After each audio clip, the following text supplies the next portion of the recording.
trying to get to somebody, throws the ball out of bounds, and it's going to be Cougars' ball.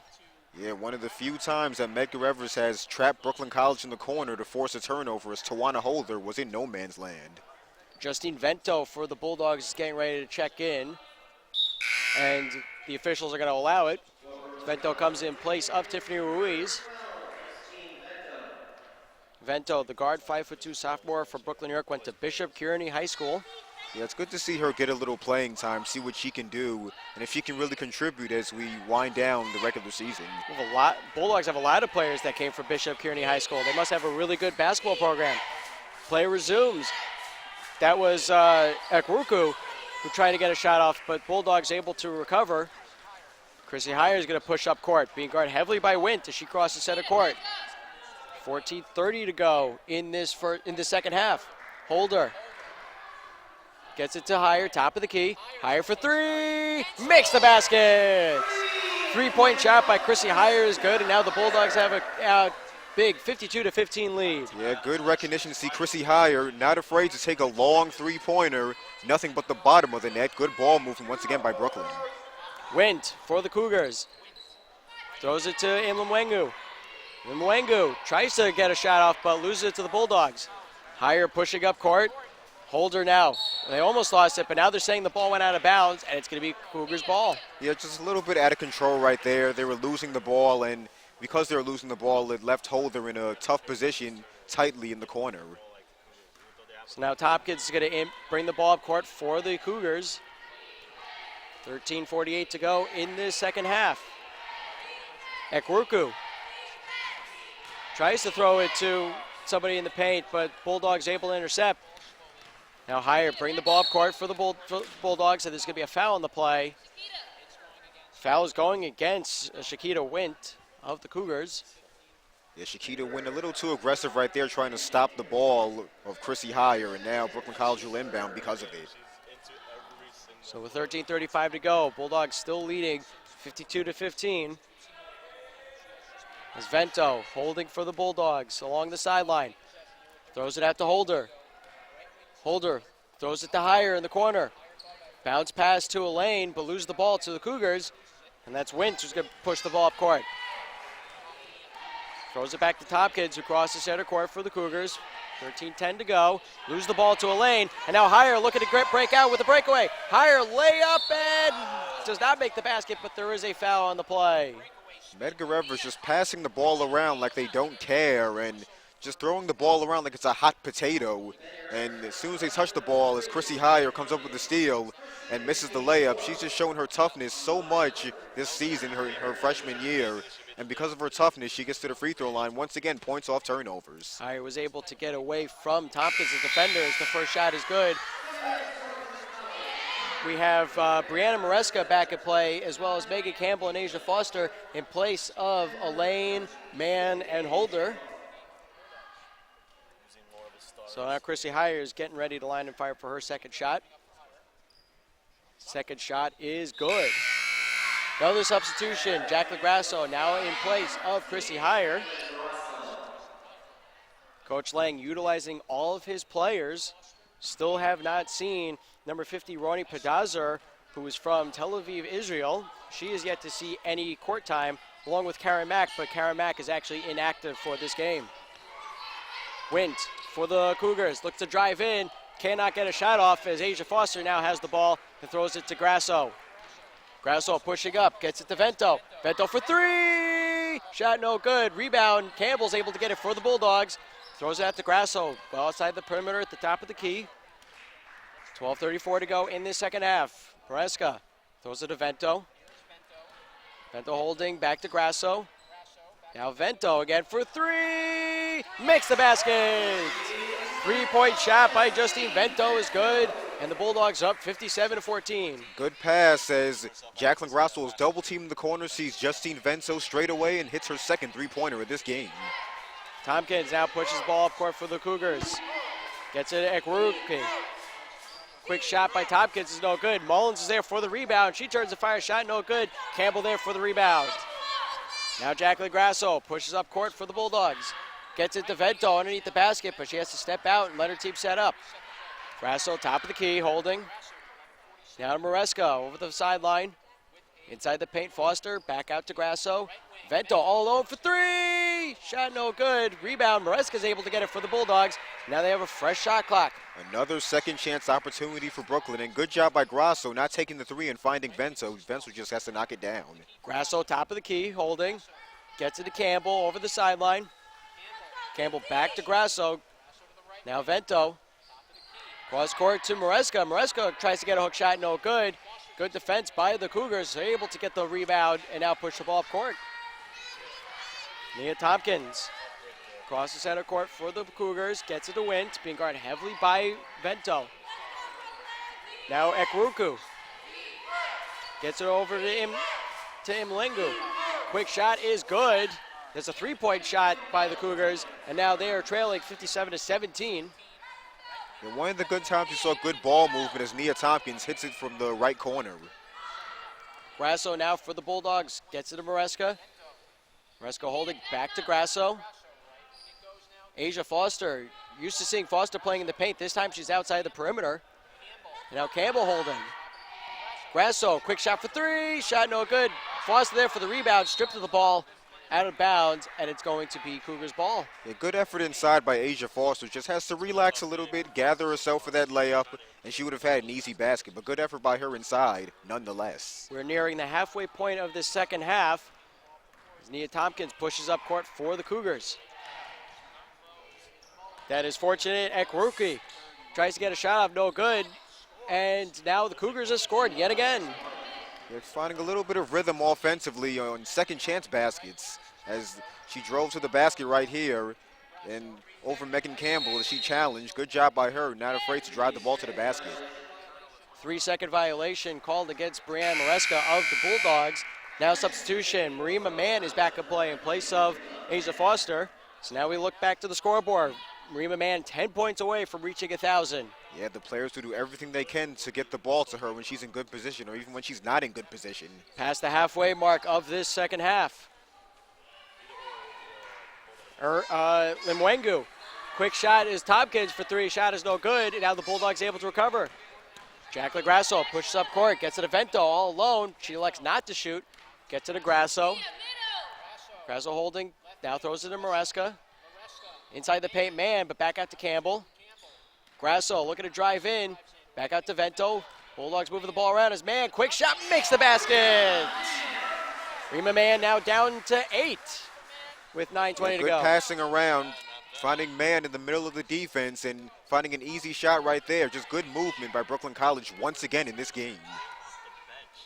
So now Mullins holding for the Cougars. Cross court, tries to get it to Tompkins, who was not paying attention, and Brianna was able to get it. There's a scramble for it, but now the Bulldogs able to maintain possession. Jacqueline Grasso driving into the paint, steps out, gets it to Vento for three, makes the basket. 3-point shot by Justine Vento is good. Now the Bulldogs up 62-19. Good recognition by Grasso to find Vento in the right corner for that wide open three-pointer. Great unselfish play by Brooklyn College here tonight. Justine Vento has been open all this time. She now has 9 points, and a quick timeout is called by MEDGER Cougars. It's going to be a full timeout with 8:40 to go in this second half. Yeah, right now we see Brooklyn College finding the open man behind the three-point line. You see Jacqueline Grasso in a couple of possessions, seeing Vento wide open for the corner. The Department of Theater at Brooklyn College presents Picnic by William Ing and directed by Richard Hamburger. Live at the Whitman Theater on the campus of Brooklyn College on Friday, February 20th through Saturday, February 28th. For more information, visit the Brooklyn Center for Performing Arts website at brooklyncenter.org.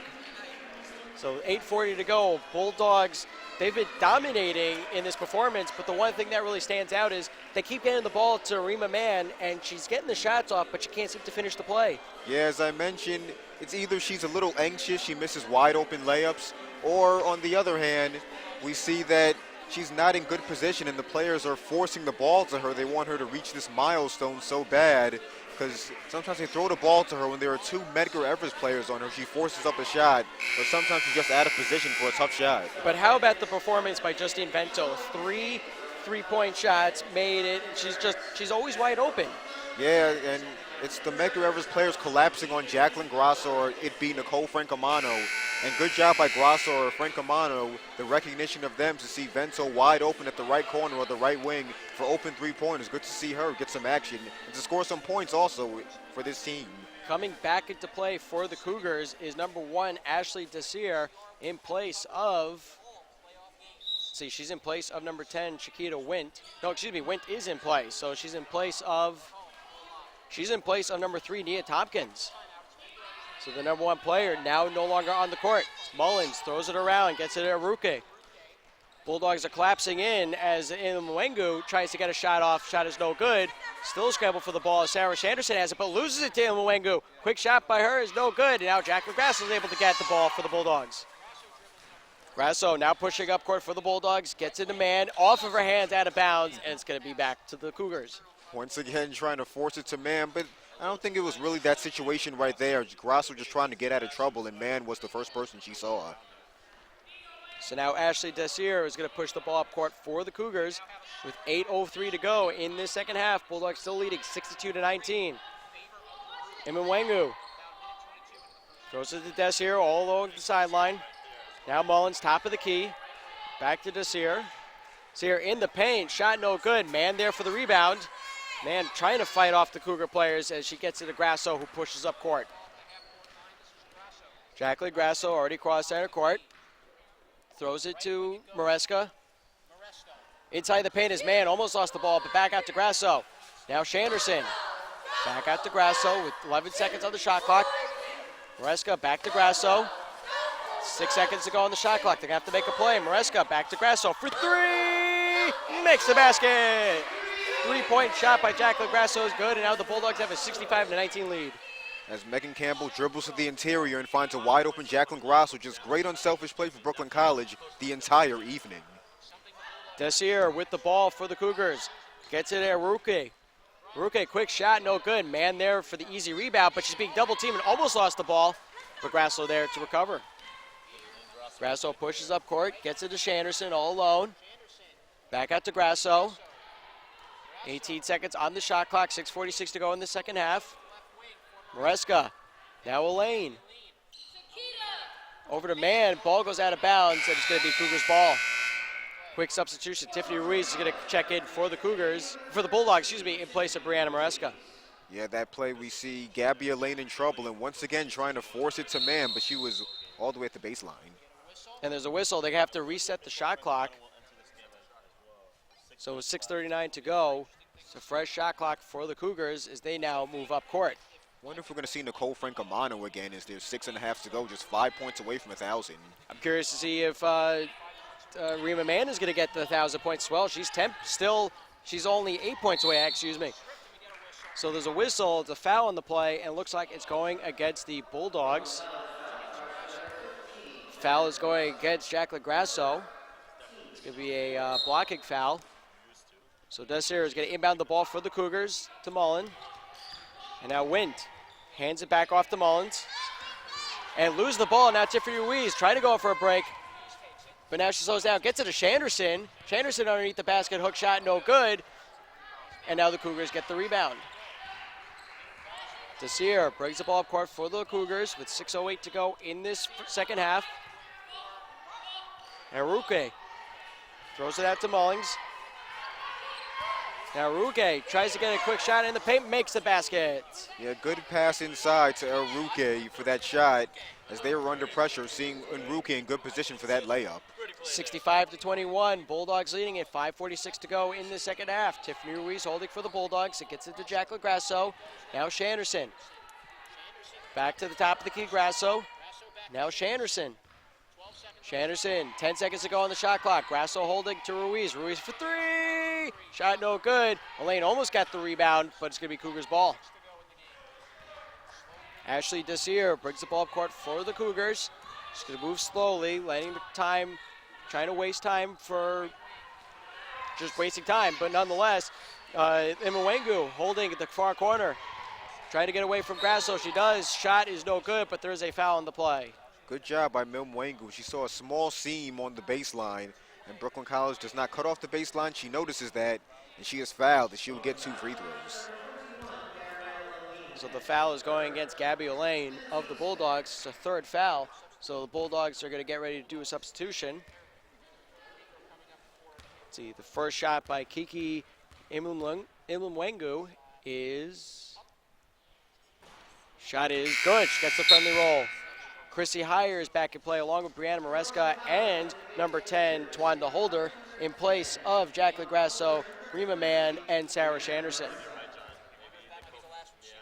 So it doesn't appear that they're going to, both Franco Mano and Mann are going to reach 1,000 points tonight.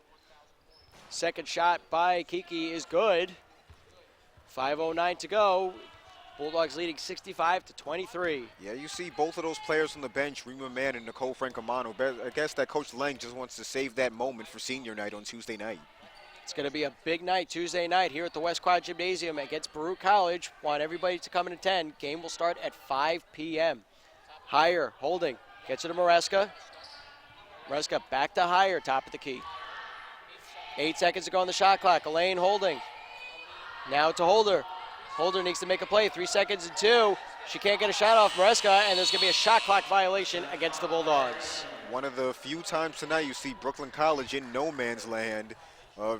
Right now, just probably becoming a little bit complacent as they have a 42-point lead with just 4.5 to go.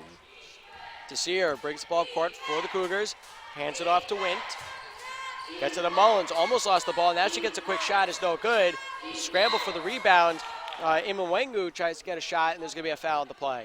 On that play, you see Mullings, an example of Medgar Evers just giving up. You see Mullings throwing up the first shot she has, and it was not a good look at all. She was under complete duress, but Imwengu's there for the offensive rebound, missed it, but she will get 2 free throws. Foul's going against Gabby Elaine. That's her 4th foul, 6 for the Bulldogs. So the first shot is good. No substitutions for the Bulldogs, so Coach Lang elects to keep Gabby Elaine in play. As Imwengu is getting ready for her second shot. Second shot is good. 4:25 to go. Bulldogs leading 65-25. Chrissy Heyer pushes up court for the Bulldogs. Heyer holding, gets it to Holder. Now Ruiz. Seeing a lot of playing from the bench and the reserves. Chrissy Heyer throws across course to Holder. Now Ruiz top of the key. Elaine inside the paint, 10 seconds to go. She can't get a shot up, but there's a foul in the play. Yeah, good drive inside by Gabby Elaine. Saw that she didn't really have the jump shot, so she elects to go inside for the smarter decision and get fouled and get 2 free throws that she will get right here. So Gabby Elaine is going to line up for 2 shots. First shot is good. So with 4:03 to go, Bulldogs leading 66-25 over the Cougars.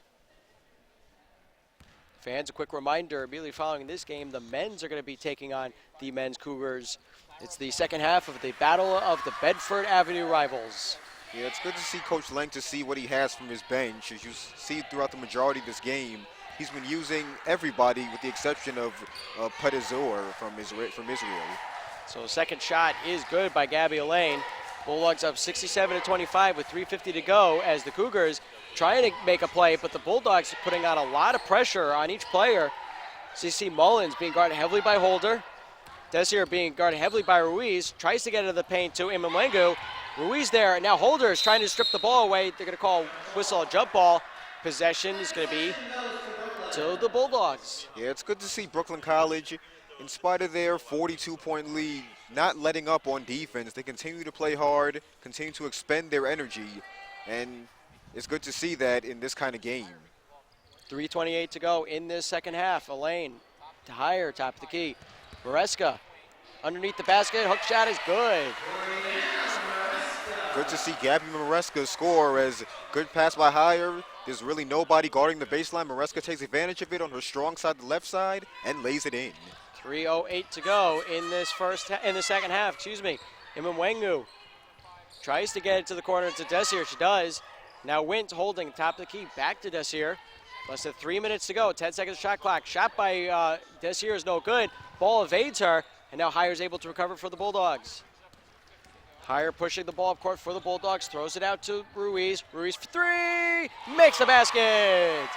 Three-point shot by Tiffany Ruiz is good, and now the Bulldogs have a commanding 72-25 lead. Good pass by Chrissy Heyer, finding Tiffany Ruiz at the left baseline and for knocking down a wide-open three-pointer. Just another example of good passing from Brooklyn College here tonight. 2:30 to go in the second half. Mullins throws it to Wint. Wint whistle for a travel. So 2:24 to go. Bulldogs leading 72-25. Substitutions. Rima Mann back in play along with Justine Vento in place of Tiffany Ruiz and Gabby Elaine. See if Rima Mann can get 8 points in 2 minutes and 24 seconds. It's only one way to find out. Play resumes. Chrissy Heyer for the Bulldogs. Walks up, gets it to Maresca. 2:14 to go. 20 seconds on the shot clock. Heyer to Mann. Mann is not a three-point shooter. She's going to have to drive into the paint. Vento, she's got Mann on the move. Heyer now for three. Shot no good. Rebound, Mann almost there, but Holder's able to get it for the Bulldogs, and now they get a fresh shot clock. Another example of a second and a third opportunity for Brooklyn. Minute 53 to go in this second half. Holder.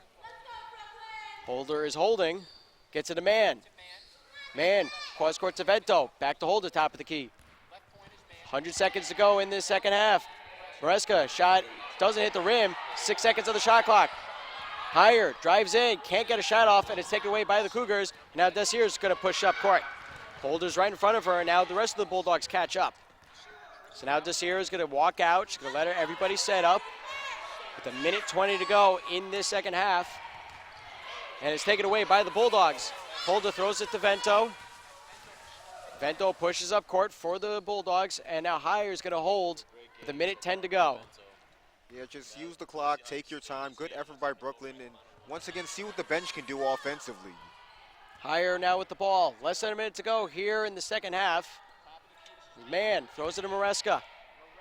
Maresca tries to get a shot off. Shot is no good, but there's going to be a foul on the play with 54.1 seconds to go. Yeah, good passing around by Brooklyn College. A good pass inside to Brianna Maresca.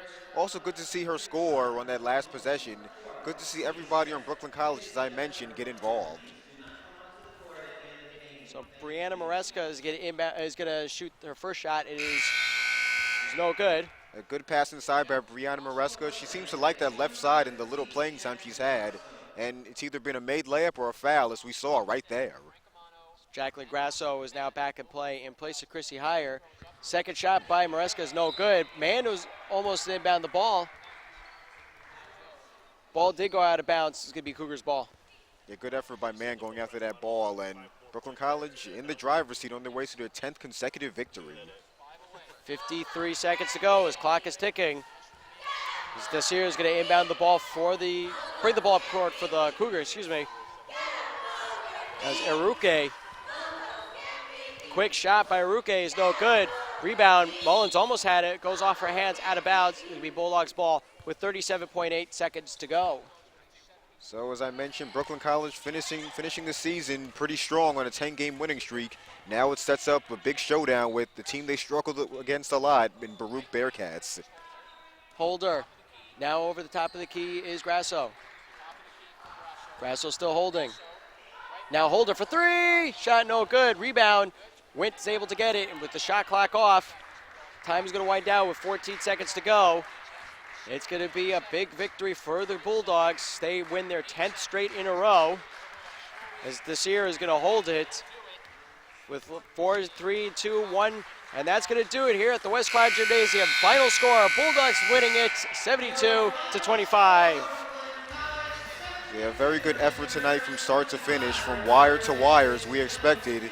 They've just been so dominant of MEDGER in the last 5-6 years, and nothing different tonight. Fans, we're going to take a quick break. When we come back, we're going to have interviews with the player of the game and with head coach Alex Lang. You're watching BCTV, your home for everything Brooklyn. We'll be right back.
Zach Bunnick here with player of the game, Justine Vento. Justine, you took advantage of the time off the bench where we saw those plays with you and Jack LaGrasso. Is this something you've been working on in practice? Me and Jackie have been playing together almost our whole lives, and in practice we really work together, so we know where each other are, and it worked to our benefit today.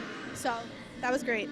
We know that this was a big win, but the next test is going to be Tuesday against Baruch College. Do you feel that after this performance, you and your team are going to be ready? Yeah, I think today gave us great confidence that we needed, and we already had a lot of confidence in ourselves, and I think this just pushed us that extra step, and we're really going to be prepared for Tuesday. Congrats on those 3-point shots. You did a tremendous job, and we wish you best of luck on Tuesday. Thank you very much. That's Justine Vento. When we come back, we're going to have Coach Alex Lang with his thoughts on this game. We'll be right back.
Zach Bunnick here with head coach Alex Lang. Alex, congratulations on 10 wins in a row for your team. How happy were you with your performance from both the starters, the bench, and the reserves? It was a decent performance. We didn't necessarily handle the ball too well today, but too many turnovers for my liking. And but defensively we came with some steals, got some open shots in transition and that sort of thing. We did well there. Tuesday is going to be a really interesting game because it's senior night, but it's also against Baruch College, a team that you're battling against for hopefully the first seed overall. Do you feel that after this performance for all the players that they've gotten the kinks out and they're ready for Tuesday's game? Yeah, I mean, if they're not ready for Tuesday, then check their post because it should be an exciting game, senior night, all that sort of thing. Emotion should be high, so we're excited for the game. Nicole Francobato and Marima Mann are really close to 1,000 points. Did they tell you that they want to wait until Tuesday to get those points? No. They didn't tell me anything of the sort. I mean, it'll come when it comes. You can't predict those sort of things. You just play basketball and you try to get your points where you can. Coach, congratulations and best of luck to you on Tuesday. All right, thank you very much. That's head coach Alex Lang of the Lady Bulldogs. When we come back, we're going to have final thoughts on this game, and then we're going to get ready for the second half of our doubleheader against the MEDGER Cougars. We'll be right back.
Welcome back to the West Quad Gymnasium with the final score. Bulldogs leading 72-25. Zach Bundick along with Adam Lockley. Adam, this is just an all tremendous performance for the Bulldogs, starters, bench, and the reserves.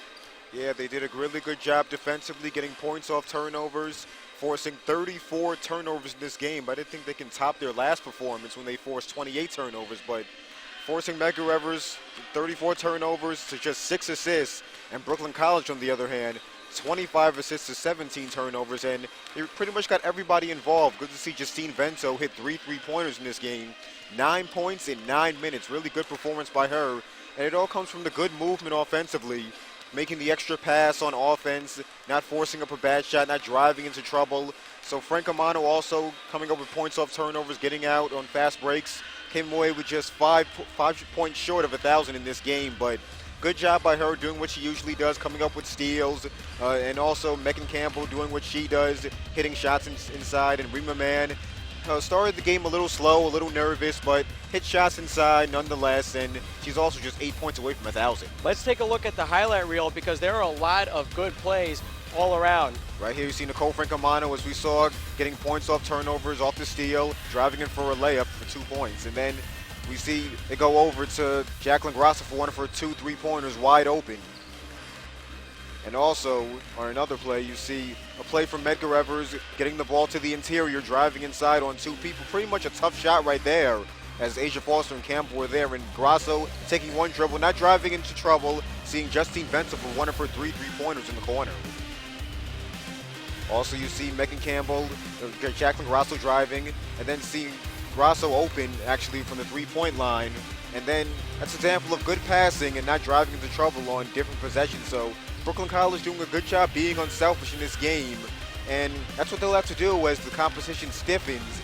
And every team that they play, it's going to be tough, especially when we get into the playoffs. So continue to play intelligently, move the basketball. Even though the opponent was down tonight, you still have to play 110%. So Brooklyn College, a good job of that this evening. That's going to do it for the end of the first half of our production. Fans, when we come back, it's going to be the second half of the battle of the Bedford Avenue rivals between the Brooklyn College Bulldogs. We saw that was Jai Kelman saying hi to us, against the Medgar Evers Cougars. For Adam Lockley, this is Zach Bundick. We'll be right back here on BCTV, your home for everything Brooklyn.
Good evening, everybody, and welcome back to Brooklyn College West Quad Gymnasium as we are getting set for the second half of our doubleheader between the MEDGER Cougars and the Brooklyn College Bulldogs. Zach Budnick along with Adam Lockley. And Adam, this is going to be an interesting game because the Cougars have been struggling, but the Bulldogs have been on fire.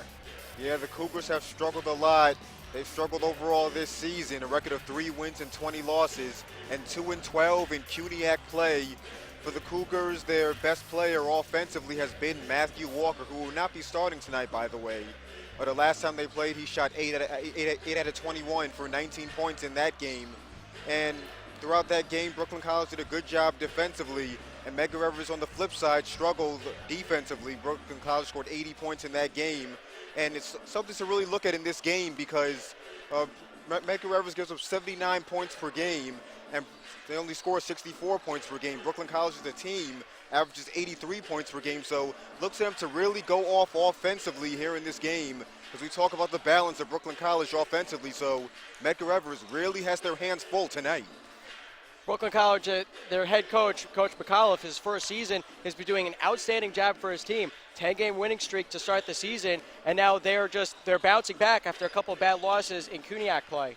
Yeah, they've really done a good job, and it all starts with the offensive mind of Coach Rich McAuliffe. And because he has an offensive mind, the players are really balanced offensively. 5 guys averaging in double figures. In the past, with the last coach they had, it would be 2 guys for Brooklyn College offensively or bust. But now you have Exxon, who leads them with 17.8 points per game. Lorenzo Williams averaging 16 points per game. You have Jamel Giss averaging 11 points. Kelman averaging 15 points per game. So everybody's getting involved, even off the bench. If Valan is struggling a little bit, you throw it over to Enos Nikovic, who steps in and gives you 10 rebounds, gives you 10 points off the bench. Sometimes on 4 out of 5 shooting, or sometimes he draws a charge, bringing great fire defensively. So great balance offensively for Brooklyn College, as well as defensively, getting everybody involved. So as we're getting set to go, what do you see as quick key matchups? Key matchups I see is Matthew Walker versus Exxon. Matthew Walker coming off the bench in this game, but still their leading scorer nonetheless, averaging 17 points per game, 36% from the three-point line, 40% from the field. Exxon, who recently scored his 1,000 points, is their leading scorer, averaging 17.8 points per game. So when Matthew Walker enters, look for them to really go at it. All right, we want to send it to our silent reporter, Jonathan Pariente, who has this to say about the rivalry between these two teams. John, take it away.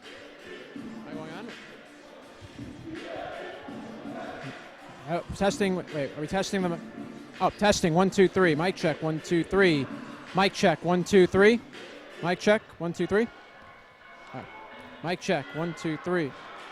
Huh? Oh, now? Oh, shoot.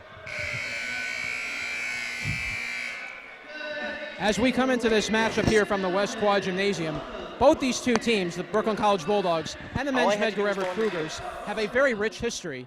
Both these two teams met in the CUNY quarterfinals 2 years ago in 2012 here at West Quad in what was deemed as one of the most amazing CUNY games in history. The men's Bulldogs pulled away with a triple overtime victory against the Medgar Evers Cougars to go on to the semifinals. We'll send it back to Zach and Adam on the sidelines. We're back here at the West Quad Gymnasium. Zach Budnick along with Adam Lockley.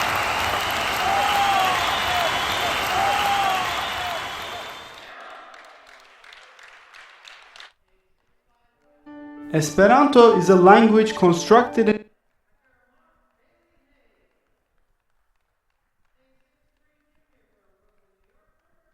Welcome back to the West Quad Gymnasium. Zach Budnick here alongside Adam Lockley, getting ready for an exciting matchup. Let's go over the starting lineup, starting with the Medgar Evers College Cougars.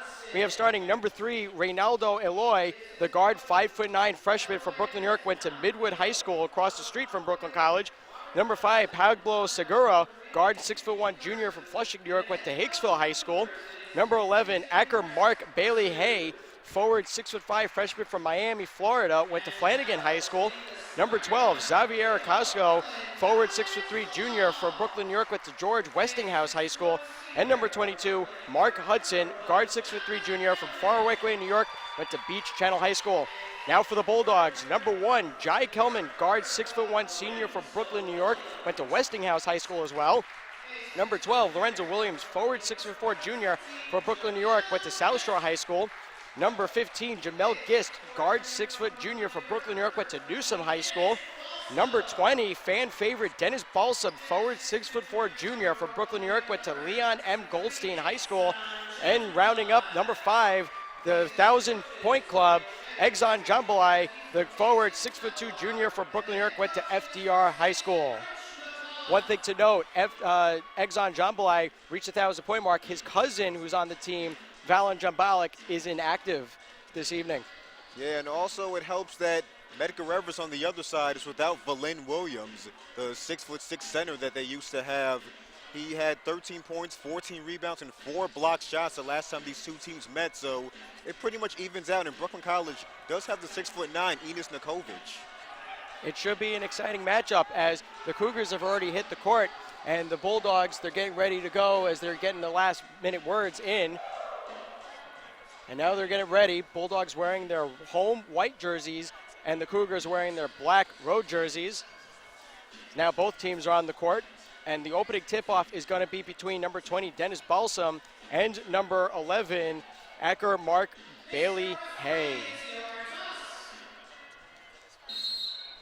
As we're getting set to go here at the West Quad Gymnasium. Balsam versus Bailey Hay, and run away. Tip-off won by Bailey Hay, so Segura is going to get the ball. Throws it to Costin. And Cougars, they're moving around really quickly. Eloy looking to drive into the paint. Gets it back out to Segura. Now number 22, Hudson. Top of the key is Costin. Costin, hook shot is no good, but they're going to call a travel on the play. Good movement that time by Medgar Evers, but at the same time a little stagnant on the perimeter. Just looking for a shot to throw up, and Brooklyn College forcing a traveling violation right there. Jai Kelman for the Bulldogs gets it to Jamelkis as they get ready to cross center court. Quick move to Jambalai. Now Balsam. Balsam driving into the paint. Back out to Jambalai. Jambalai for 3! Shot no good. Scramble for the rebound, but the Cougars able to recover. Eloy now pushes up court. His team is behind him, but now he's going to step back and let his team set up here. Already 45 seconds into play. No score as of yet. Eloy being guarded heavily by Jamelkis of the Bulldogs as he throws it over to Costin. Costin holding. It's number 3, Eloy. Eloy getting out of the corner. Now he's finding a lane. Looks to drive in. Shot is no good. Rebound recovered by Hudson, but did not hit the rim, so no shot clock, no reset. Now the shot is off, is no good. Another shot, no good. Scramble for the ball. Ball goes off of Mark Hudson's hands, and they're going to say it went off of a Bulldogs player. Brooklyn College to start the game surprisingly without Valin Williams, having trouble coming up with defensive rebounds so far. 18:48 to go in this first half. Cougars getting inbound the ball on the Bulldogs baseline. Mark Hudson looking to find a pass, gets it to Costin. Costin holding and throws it to Eloy, who's going to let his team set up. Hudson. His team is moving around, trying to make a play. Gets it to Eloy for 3. Makes the basket.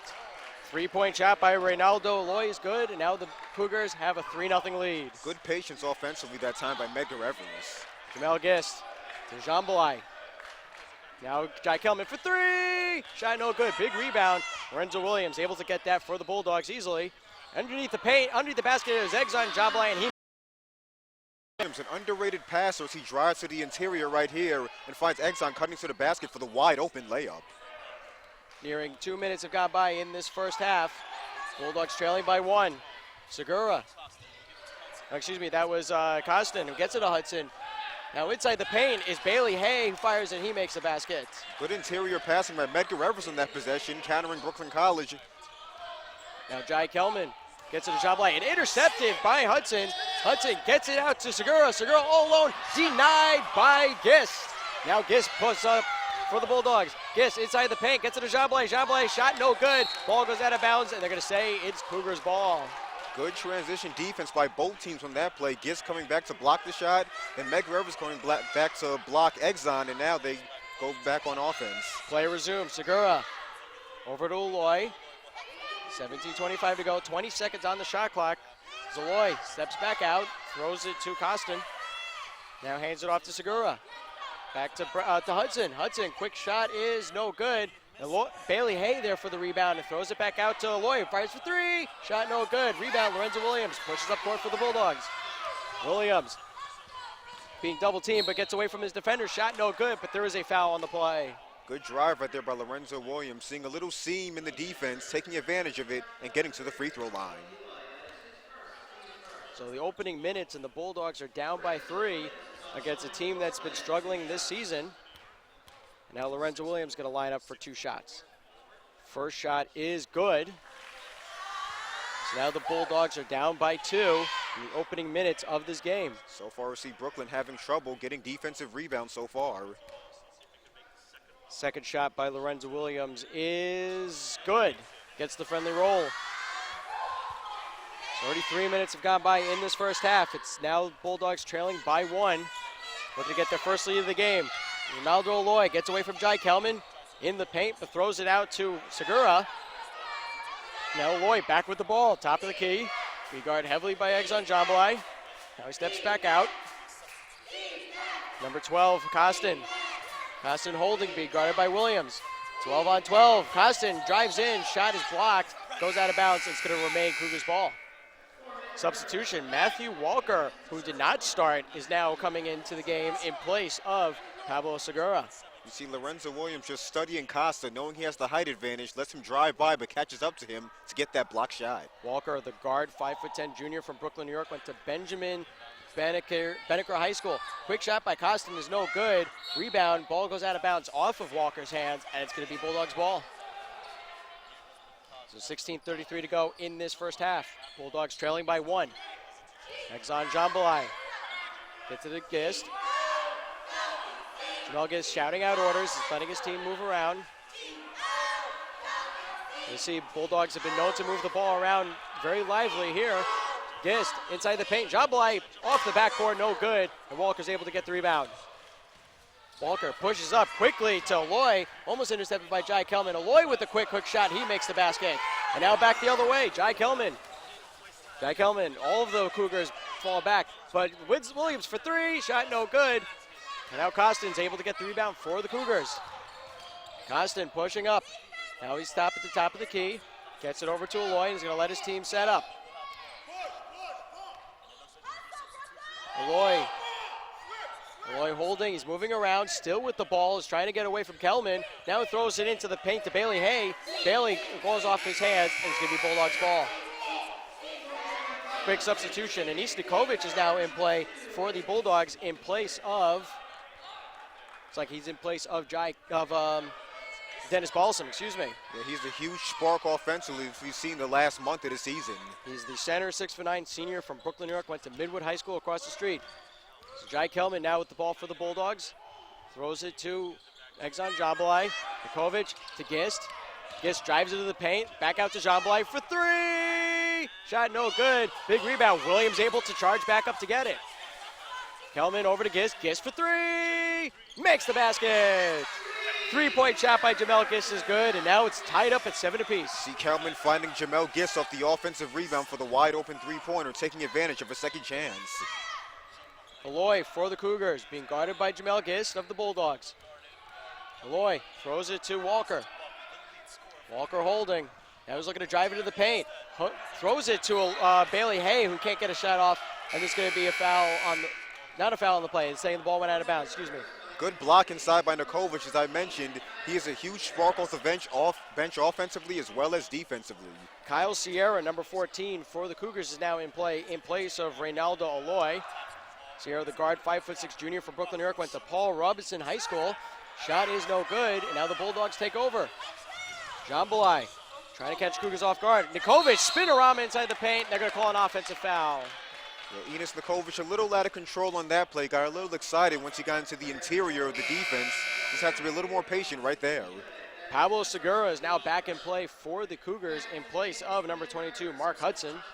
Yeah, on this play, Nikovic gets a little excited. Good job by MEDGER sacrificing their body on that play. Play resumes as Sierra moves up court. Throws it to Hudson. Top of the key, Matthew Walker holding. Walker, the leading scorer, who did not start tonight, came right off the bench. Sierra looking to drive it from the side. Hands off to Bailey Hay. Quick shot makes the basket.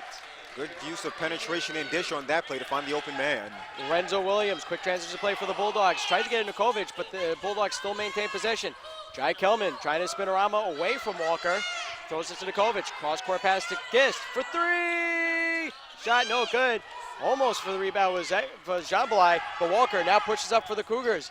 Almost lost it, but Hudson's able to finish the play. Quick timeout called by Coach McAuliffe of the Bulldogs. It's going to be a full timeout with 13:46 to go, and the Cougars are leading 11-7. You see Matthew West getting out on the fast break. Brooklyn College moving a little bit too fast offensively, leading to Medgar Evers points in transition.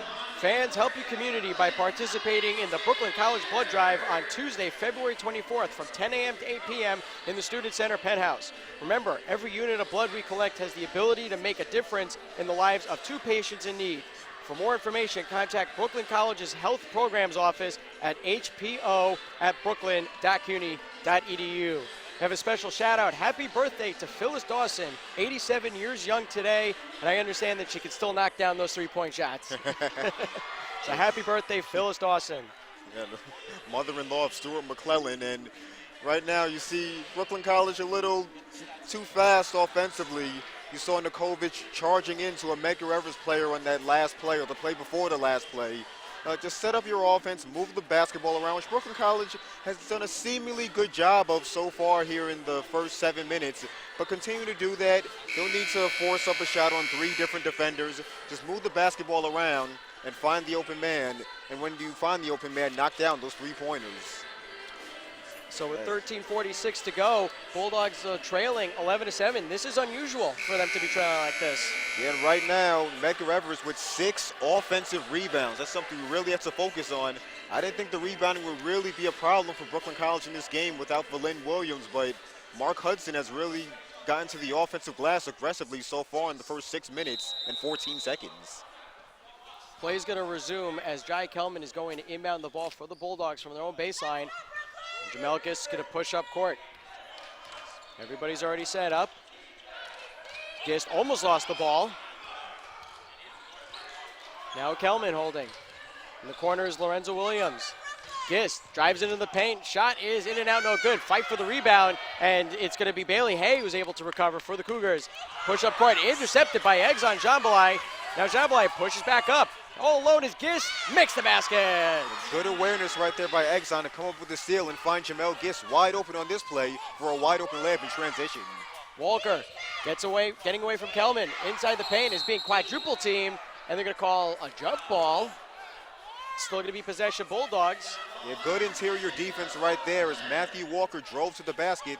Cutting it off was Enos Nikovic on that play, and it go right back over to Brooklyn College from the possession arrow. So about 13 minutes to go in this first half. Bulldogs are trailing by 2, looking for their first lead of this game as Williams underneath the basket. Quick shot, no good. Nikovic with the rebound. Good job by Brooklyn College passing the ball inside. Even though Williams missed that layup, Nikovic was there for the offensive glass. That's what happens when you go inside. You get offensive rebounds. All tied up at 11 apiece. 12:45 to go in this first half. That is number 12, Mark Hudson. Hands it off to Walker. Walker. Now to Sierra. Sierra for 3. He makes the basket. Good job by Medgar Evers getting into the interior of Brooklyn College's defense, finding Sierra at the left corner for a wide open 3-pointer. He does that so well. So a 3-point shot by Kyle Sierra is good. And now the Cougars are up 14-11. Jambalai throws it to Gist. Now Kelman for 3. He makes the basket. 3-point shot by Jai Kelman is good, and now it's all tied up again at 14 apiece. Good pass by Jamel Gist on that play, moving the ball around the perimeter. Brooklyn College was. 12:08 to go in this first half. Sierra throws it to Hudson. Now hands it off to Walker. Walker, nice moves, trying to get away from Kelman. Throws it, hook shot into Hudson. No, excuse me, that was Costin. His shot is no good. Nikovic's able to get the rebound, and now the Bulldogs push up court. Jambalai inside the paint, and Kelman with the rebound. Good job by Brooklyn College right there. They're starting to get out in transition right now. Though Exxon misses, Kelman is right there to pick his teammate up.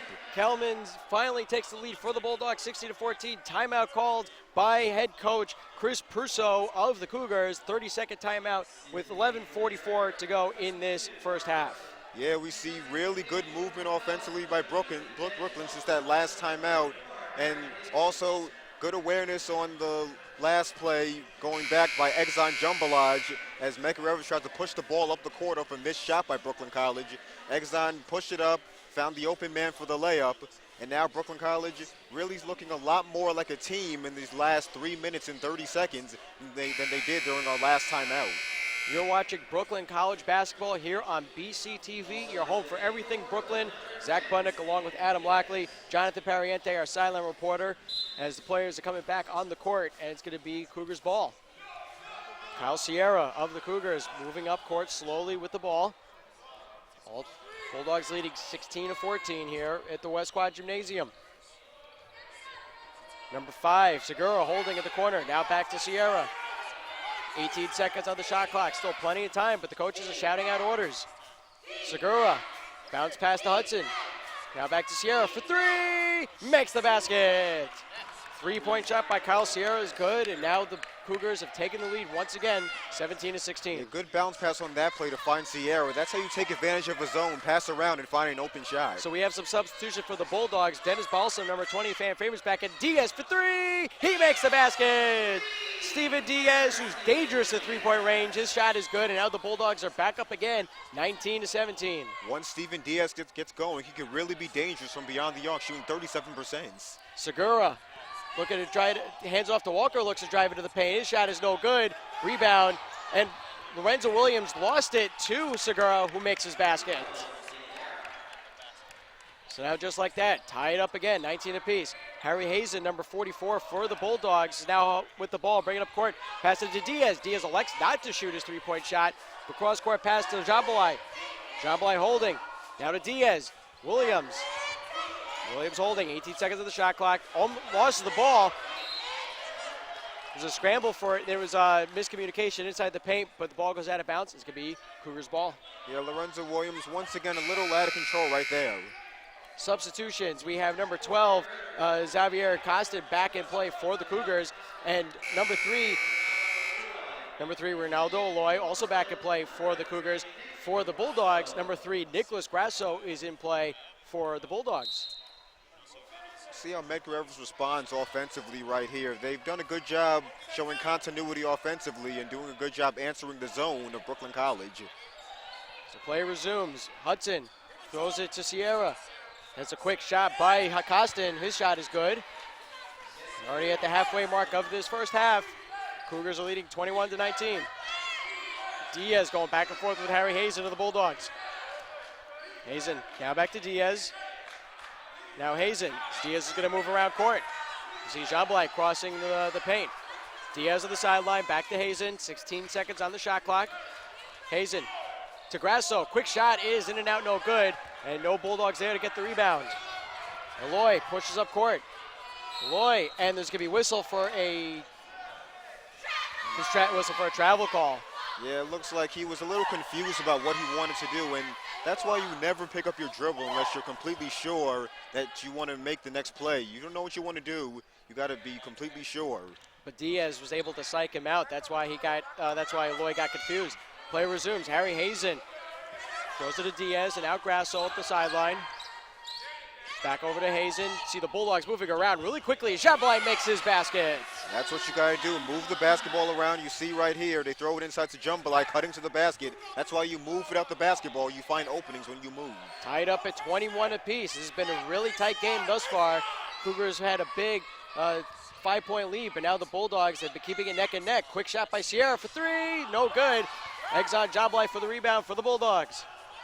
Jambalai along the sideline, throws it to Hazen. Hazen staying out of the paint, but throws it to Diaz. Now Hazen for 3! Shot no good, rebound. Aloy is able to get it for the Cougars. Aloy throws it to Hudson, who pushes up and loses the ball. Excuse me, that was Costin, but now Diaz for the Bulldogs, hands off to Jambalai. Jambalai looking to drive in, knocked out of his hands, out of bounds, but they're saying it went off of his hands, so it's going to be Cougars ball. Once again, out of control on that play. You want to show patience offensively. And they didn't have numbers right there either. There were about 3 or 4 black jerseys back. Just pull it out, set up your half-court offense, and wait for the best possible shot. Sierra for the Cougars. Throws it over to Aloy. Aloy throws it to the paint to Costin. Costin turns and fires. Shot is good. Just like that, Cougars are up yet again by 2. 8:06 to go in this first half. Medgar Evers passing into the teeth of Brooklyn College's defense, finding an open man inside. Grasso goes out to Balsam. Now Hazen, Diaz, Jabalai back to Diaz. Diaz elects not to shoot. Hazen looking to drive in, steps back out to Grasso. Grasso inside the paint, quick shot is no good. Grasso struggling offensively, but he is their defensive threat for the Bulldogs. There's now Sierra for the Cougars. Throws it over to Hudson. Now from the corner is Aloy. Aloy drives it, blocked by Jabalai. Now Dennis Balsam pushes up. Balsam over to Jabalai. 7:30 to go. Bulldogs trailing by 2 for 3. That was Harry Hazen's shot is no good. And now the Cougars take over. Hudson feeling the pressure, but now the Bulldogs back off. And now Kyle Sierra for the Cougars is going to push up court slowly. So let his team set up. Aloy over to Costin. Has to be guarded by Hazen as Costin looks to drive into the paint but steps back out. 17 seconds on the shot clock. Matthew Walker now to Sierra. Sierra still holding. 10 seconds of the shot clock. Top of the key is Costin. Now Sierra for 3. Shot no good. Jambalai there for the rebound. Jambalai pushes up court. The Cougars fall back, so Jambalai is not going to be able to drive in. Diaz now to Hazen. Hazen over to Jambalai for 3. Shot no good. Grasso there for the rebound. Now Jambalai drives it again. Shot is no good, but there is a foul in the play. Good job by Brooklyn College getting to the offensive glass and starting to fall in love a little bit. I say a little bit with the three-point shot, but you want to take the ball to the basket as many chances as you get. That's where Brooklyn College is their strongest. Taking it off the dribble, either the offensive glass, getting to the free throw line, or getting to the free throw line off the dribble as they did right there. Exxon's first shot is no good. Substitution, we have Enis Nikovic coming back to play for the Bulldogs. Lorenzo Williams going to get ready to check in for the Bulldogs in place of Jambalai if he makes the shot. And for the Cougars, sits is number 12 and 22. That is Costin and Hudson respectively. And back in play is number 5, Pablo Segura, and number 11, Ecker Mark Ballyhay. Second shot by Jambalai is no good. Now play resumes. Walker hands it off to Bailey Hay, throws it back out to Aloy. See the Cougars moving the ball around really lively, and there's going to be a foul in the play.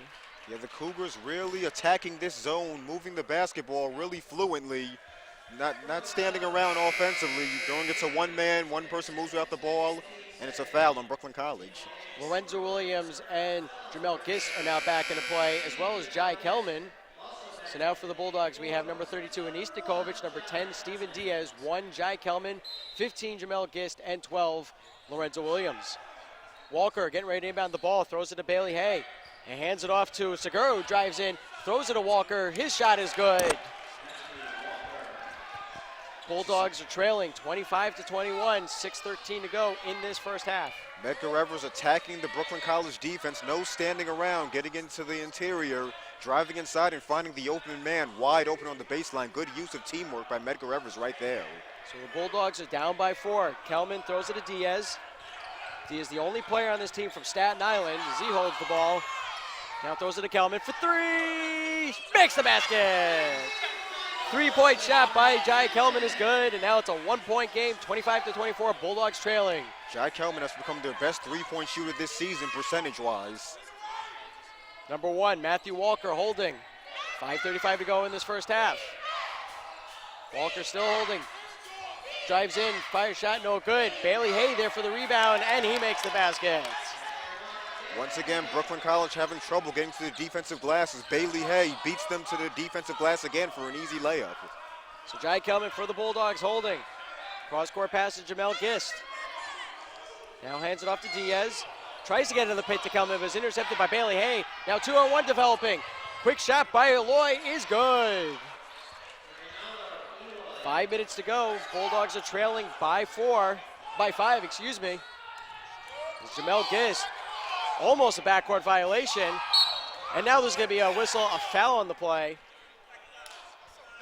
Right now, Medgar Evers having Brooklyn College having a lot of trouble answering the pressure defense of Medgar Evers, as that was nearly a backcourt violation, as the coach mentioned. Yeah, Chris Prusso, 6th season with the Cougars. He wanted a whistle. He's not happy that the officials missed the call. Play will resume. Exxon Jambalai is back into play for the Bulldogs. Now Jamel Gist hands it off to Kelman, who throws it to Jambalai. 4:44 to go in this first half. Bulldogs down by 5. Kelman, now Harry Hazen. Back to Jean Boulay. Gist. Gist looks to drive in. Now they're going to call a foul. They're going to call a travel on that. Yeah, Jamel Gist, a little out of control right there, but Medgar Evers did a good job closing off the lane. We know, as Brooklyn College announcers, that Jamel Gist loves to drive to the basket, and Brooklyn College is not allowing him to do what he loves, cutting off the lane to the basket right there. Kyle Sierra for the Cougars moves up court. Hands it off to Matthew Walker. Walker inside the paint, shot is no good. Now Kelman on a breakaway. Kelman, in and out. Failed attempt on the slam dunk, and now the Cougars push back up court. Almost stripped away by Jean Boulay. They're going to call an offensive foul on the Cougars, and it will be Bulldogs ball. Good job by Jamel Gist getting back on defense after that failed dunk attempt by Jai Kelman, getting back and sacrificing his body to give the ball right back to the Brooklyn College Bulldogs. Xavier Costin is now back in play for the Cougars in place of Matthew Walker. So Cougars now have 4 fouls in this first half. Bulldogs only have 2 with 4:07 to go in this first half. Let's see if Brooklyn's a little more patient offensively. They're effective when they drive to the basket patiently. Jai Kelman to Jamel Gist, and now Harry Hazen.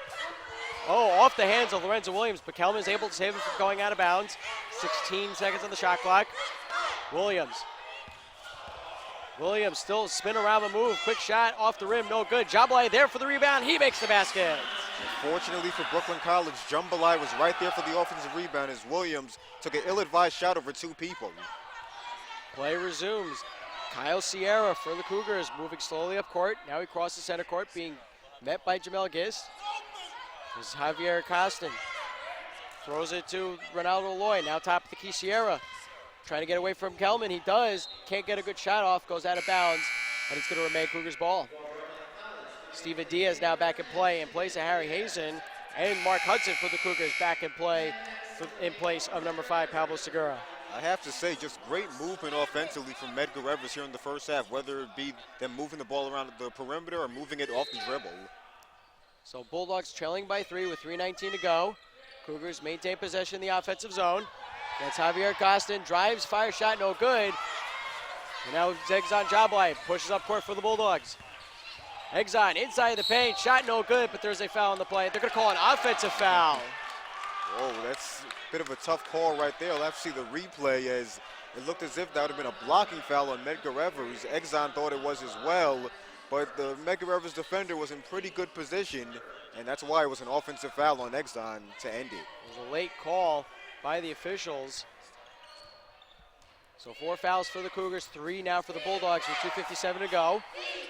That's Javier Costin holding, trying to get away from his defender. He does, not quite actually, but he throws it out to Bailey Hay. Haley's shot is no good. Scramble for the rebound. Bulldogs able to get it almost. But now Sierra's able to get it for the Cougars. Sierra inside the paint, shot is good. It's a scramble for the ball right there as Sierra drives to the basket, lays it up and in, taking advantage of Brooklyn College. Lorenzo Williams up, and he makes the basket. So 31-28, Bulldogs trailing. 2:25 to go in this first half. Sierra holding, trying to get away from Gist. Drives to the paint, shot is no good, but they're going to call a foul on the play. So earlier in this game, we see Sierra shooting 3-pointers. Now we see another side of Sierra's game, him driving into the basket off the dribble and now getting to the free throw line. So 2:16 to go, 31-28. The Cougars are leading. And Sierra is going to line up for 2 shots. The guard, 5'6" junior from Brooklyn, New York, went to Paul Robeson High School.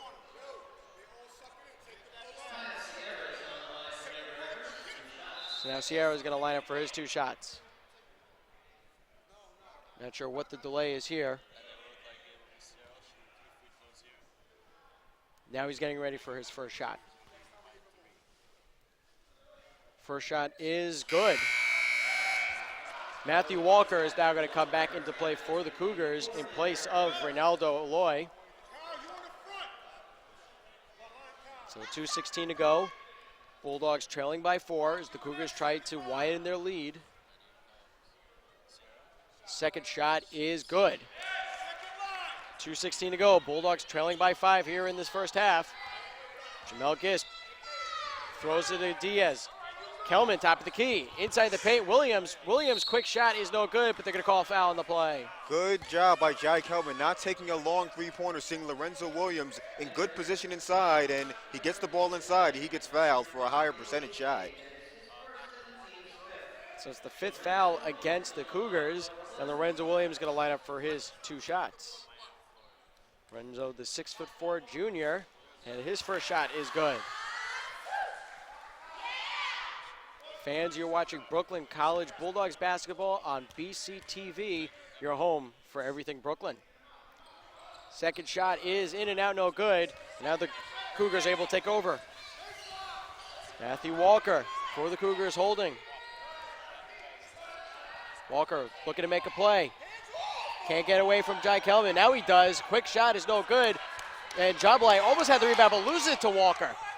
Jablay not getting any support. Quick shot by Costin is good, and the foul.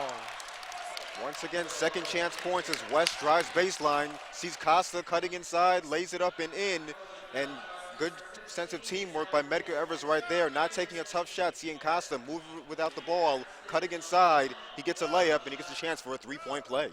Xavier Costin is going to line up for his 2 shots. He's going to try to wind the lead even further. First shot is no good. Oh, it was the N1 shot, that's right. But now Sierra for 3. He makes the basket. Big 3-point shot by Kyle Sierra is good, and now the Cougars are widening their lead, 38-29. Sierra's killing them, 13 points here in the first half. Jamel Gist gets over Lorenzo Williams of the Bulldogs. Williams now back out to Kelman, and it's going to be backcourt violation. Well, they're having a really tough time finding an opening offensively. They're really out of control, no continuity, completely out of sync offensively here in this first half. So Nick Grasso is now going to come into play for the Bulldogs in place of Lorenzo Williams. Coach McAuliffe is not happy with his team thus far, but I'm surprised he hasn't called a timeout at this point in the game. Yeah, he's so far just letting this go so far. Usually when Brooklyn College is in trouble, the few times they've been in trouble this season, he calls a timeout immediately. He hasn't so far. Walker now holding for the Cougars. Trying to get some support, he does. Still trying to get away from his defenders and loses to Kelman. Kelman on a breakaway. Kelman drives in, hook shot, makes the basket. They needed that right there. The lead could have been pushed up to 11. Now it's down to 7 instead. Less than a minute to go in this first half. Walker back up and almost lost it, but Bailey Hayes able to hand it off back to Walker. Walker is fouled on the play.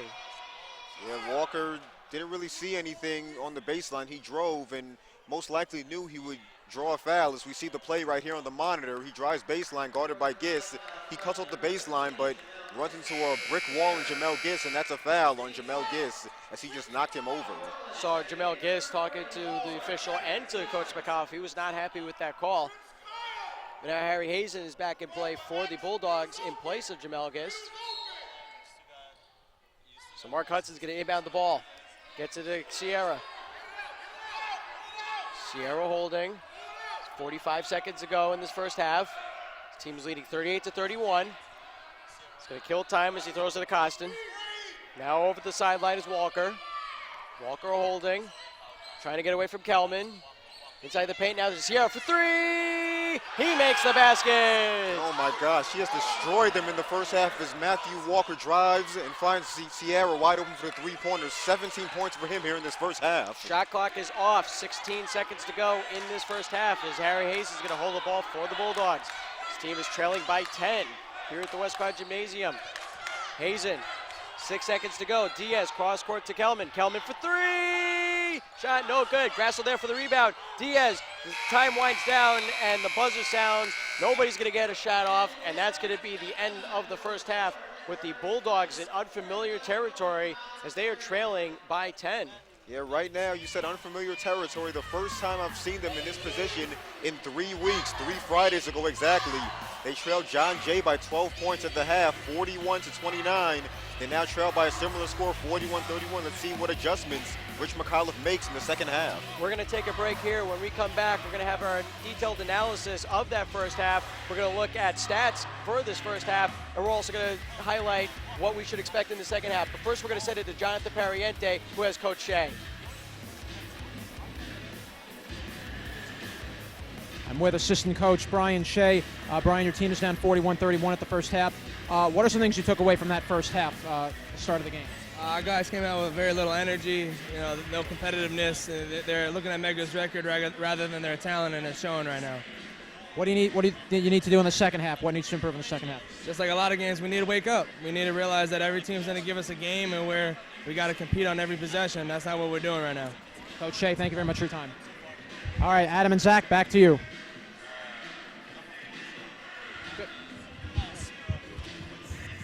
So at the end of the first half, Bulldogs are trailing 41-31. We come back, we're going to have detailed analysis of the first half. You're watching Brooklyn College basketball on BCTV, your home for everything Brooklyn. We'll be right back.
It's a totally different shopping environment. You're talking to the people that grew the things you're going to feed to your family. That's kind of intense. It's all about which farmers are where. I'm going to where the farmers that have the best stuff are at. I'm going there, and I'm going there to buy all the most beautiful things I can find. Meet Trevor, a forager for the Blue Hill restaurants of Stone Barns and New York City. A lot of people think I'm out looking for mushrooms and that kind of thing. I think a more apt title might be purchaser. Every morning, Trevor is tasked with finding the freshest, most high-quality ingredients possible for that night's menu, no matter how strange the request. Every shopper's got to have an ostrich guy. Oh yeah. Don't you? His store of choice? The local farmers markets of New York. I'm at a market every day that I'm working. When it comes down to the market and which market I'm going to, I'm only going to a market because of the producers that are going to be there. Day after day, season after season, Trevor and the farmers are there, buying and selling, sharing and growing, and building bridges through the universal commonality of cooking. The human interaction is really the best part. There's a lot of colorful characters at the market for sure. It's nice to get to interact like that with people that are so closely involved yet so different. The process is just so much more exciting whenever you're involved on that level of being a part of those relationships and being at the market every day. It just changes everything. So join me, Stephen Kerr, as we follow Trevor through a different type of shopping experience and start a new conversation on healthy eating, focusing more on the journey, not the destination. For the path always ends at the plate, but you'll soon see there's much more going on before we eat.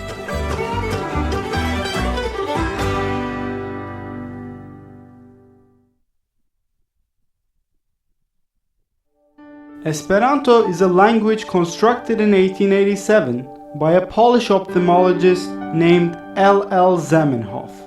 Zamenhof created this international auxiliary language to encourage interaction between people of different races and languages. Zamenhof did not declare Esperanto as a property of his own, but the property of its users.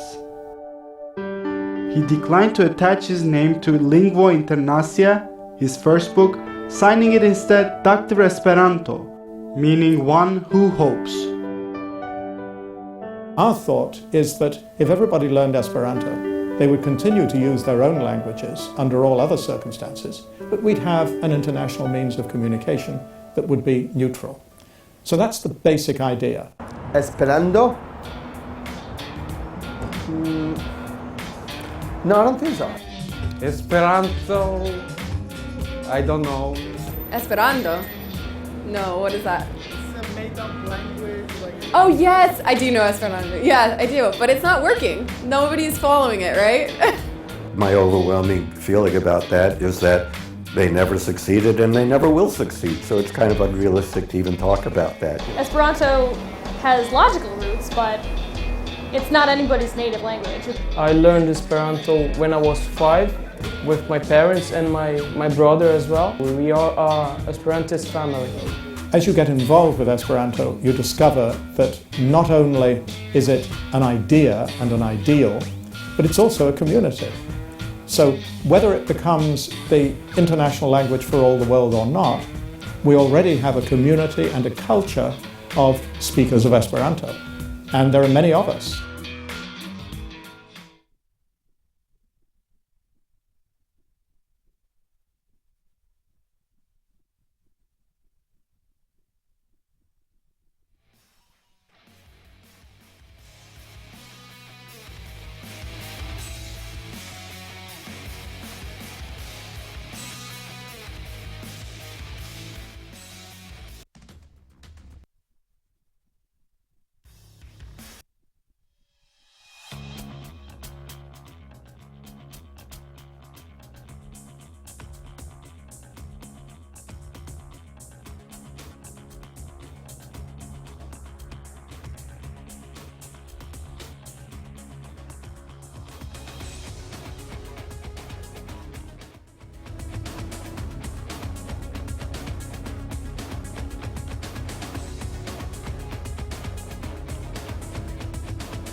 Welcome back to the West Quad Gymnasium, where at the end of the first half, the Bulldogs are trailing 41-31 against their Bedford Avenue rivals, MEDGER Everett Cougars. Zach Bunnick alongside Adam Lockley in what has been, it's been a really tight game to start, but now the Cougars are starting to pull away. So what's been going on there?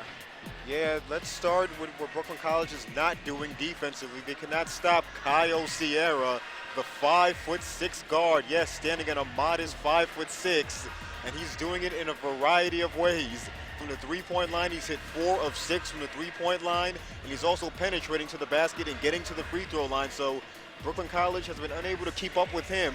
He's just too fast for them, whether he drives him to the basket, getting to the free throw line, and then he tricks them, pulling back for three-pointers. So he's got a variety of ways he can score, and Brooklyn College has to find a way to answer that. Kyle Sierra leading everybody on the court with 16 points, and we have this half has been filled with a lot of interesting highlights, and we want to take a look at what's been going on.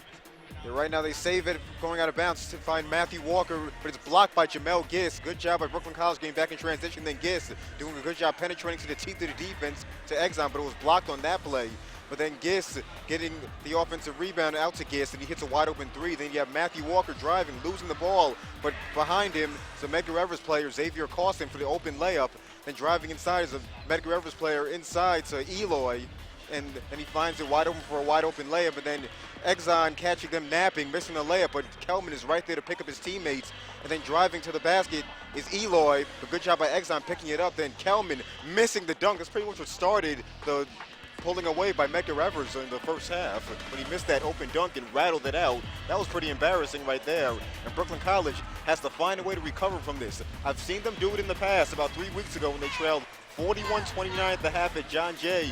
But now they have to do it once again, and they have to really slow down a little bit offensively, be a little more patient, and they might also want to get out of this zone defense because they're really moving the ball around the perimeter. They're moving it fast too, because when Brooklyn College is in that zone defense, they rotate fast, but the ball is moving slightly faster than Brooklyn College's defensively, and it's leading to open three-pointers and fast drives to the basket. When they drive to the basket quickly, they get to the free throw line. You are watching Brooklyn College Bulldogs basketball live on BCTV, your home for everything Brooklyn. Zach Bunnick alongside Adam Lockley, Jonathan Pariente, our sideline reporter, as we are getting set to go for the second half of this game. And for the Bulldogs, it's going to be a different look as the starting lineup is concerned. We're going to have number 1, Jai Kelman, number 12, Lorenzo Williams, number 15, Jamel Gist, number 23, Exxon Jambalai, and number 32, Anis Nikovic. For the Cougars, we're going to have number 3, Ronaldo Aloy, number 22, Mark Hudson, number 12, Javier Costin, number 11, anchor Mark Bailey Hay, and the killer, number 14, Kyle Sierra, who now has the ball. See if Rich McAuliffe made any adjustments defensively. So play resumes. Sierra throws it to the top of the key. Aloy inside the paint. Whistled. There's going to be a travel call. Interesting call right there. It was a quick move to the baskets. Aloy was not happy with the call. Nonetheless, play resumes. Jamel Gist for the Bulldogs now with holding. Get to the Jai Kelman. Now Lorenzo Williams. Back to Kelman. Nikovic inside the paint. Turns and fires. Easy basket for him. Nikovic has always been a big spark when Brooklyn College has needed him to be a big spark throughout this season. And we see what he can do inside right there. We're using a 6'9" frame. So now 19:25 to go in this second half. Bulldogs starting to close the gap, but with that shot by the Cougars, it's now back to a 10-point game. Just a little too much room on that play by Exxon defensively. A good job by Costin taking advantage of it and hitting the jump shot. Jai Kelman now for the Bulldogs. Inside the paint, shot is no good, but there's going to be an offensive foul. Yeah, good job by Acre Mark sacrificing his body on that play. Kelman needs to pull it out a little bit, move the ball offensively. No need to drive into trouble. Just wait for the best possible shot and drive when you have it. So now Cougars are going to push up court. Ronaldo Aloy. His team is leading 43-33 here at the West Quad Gymnasium. The battle of Bedford Avenue continues.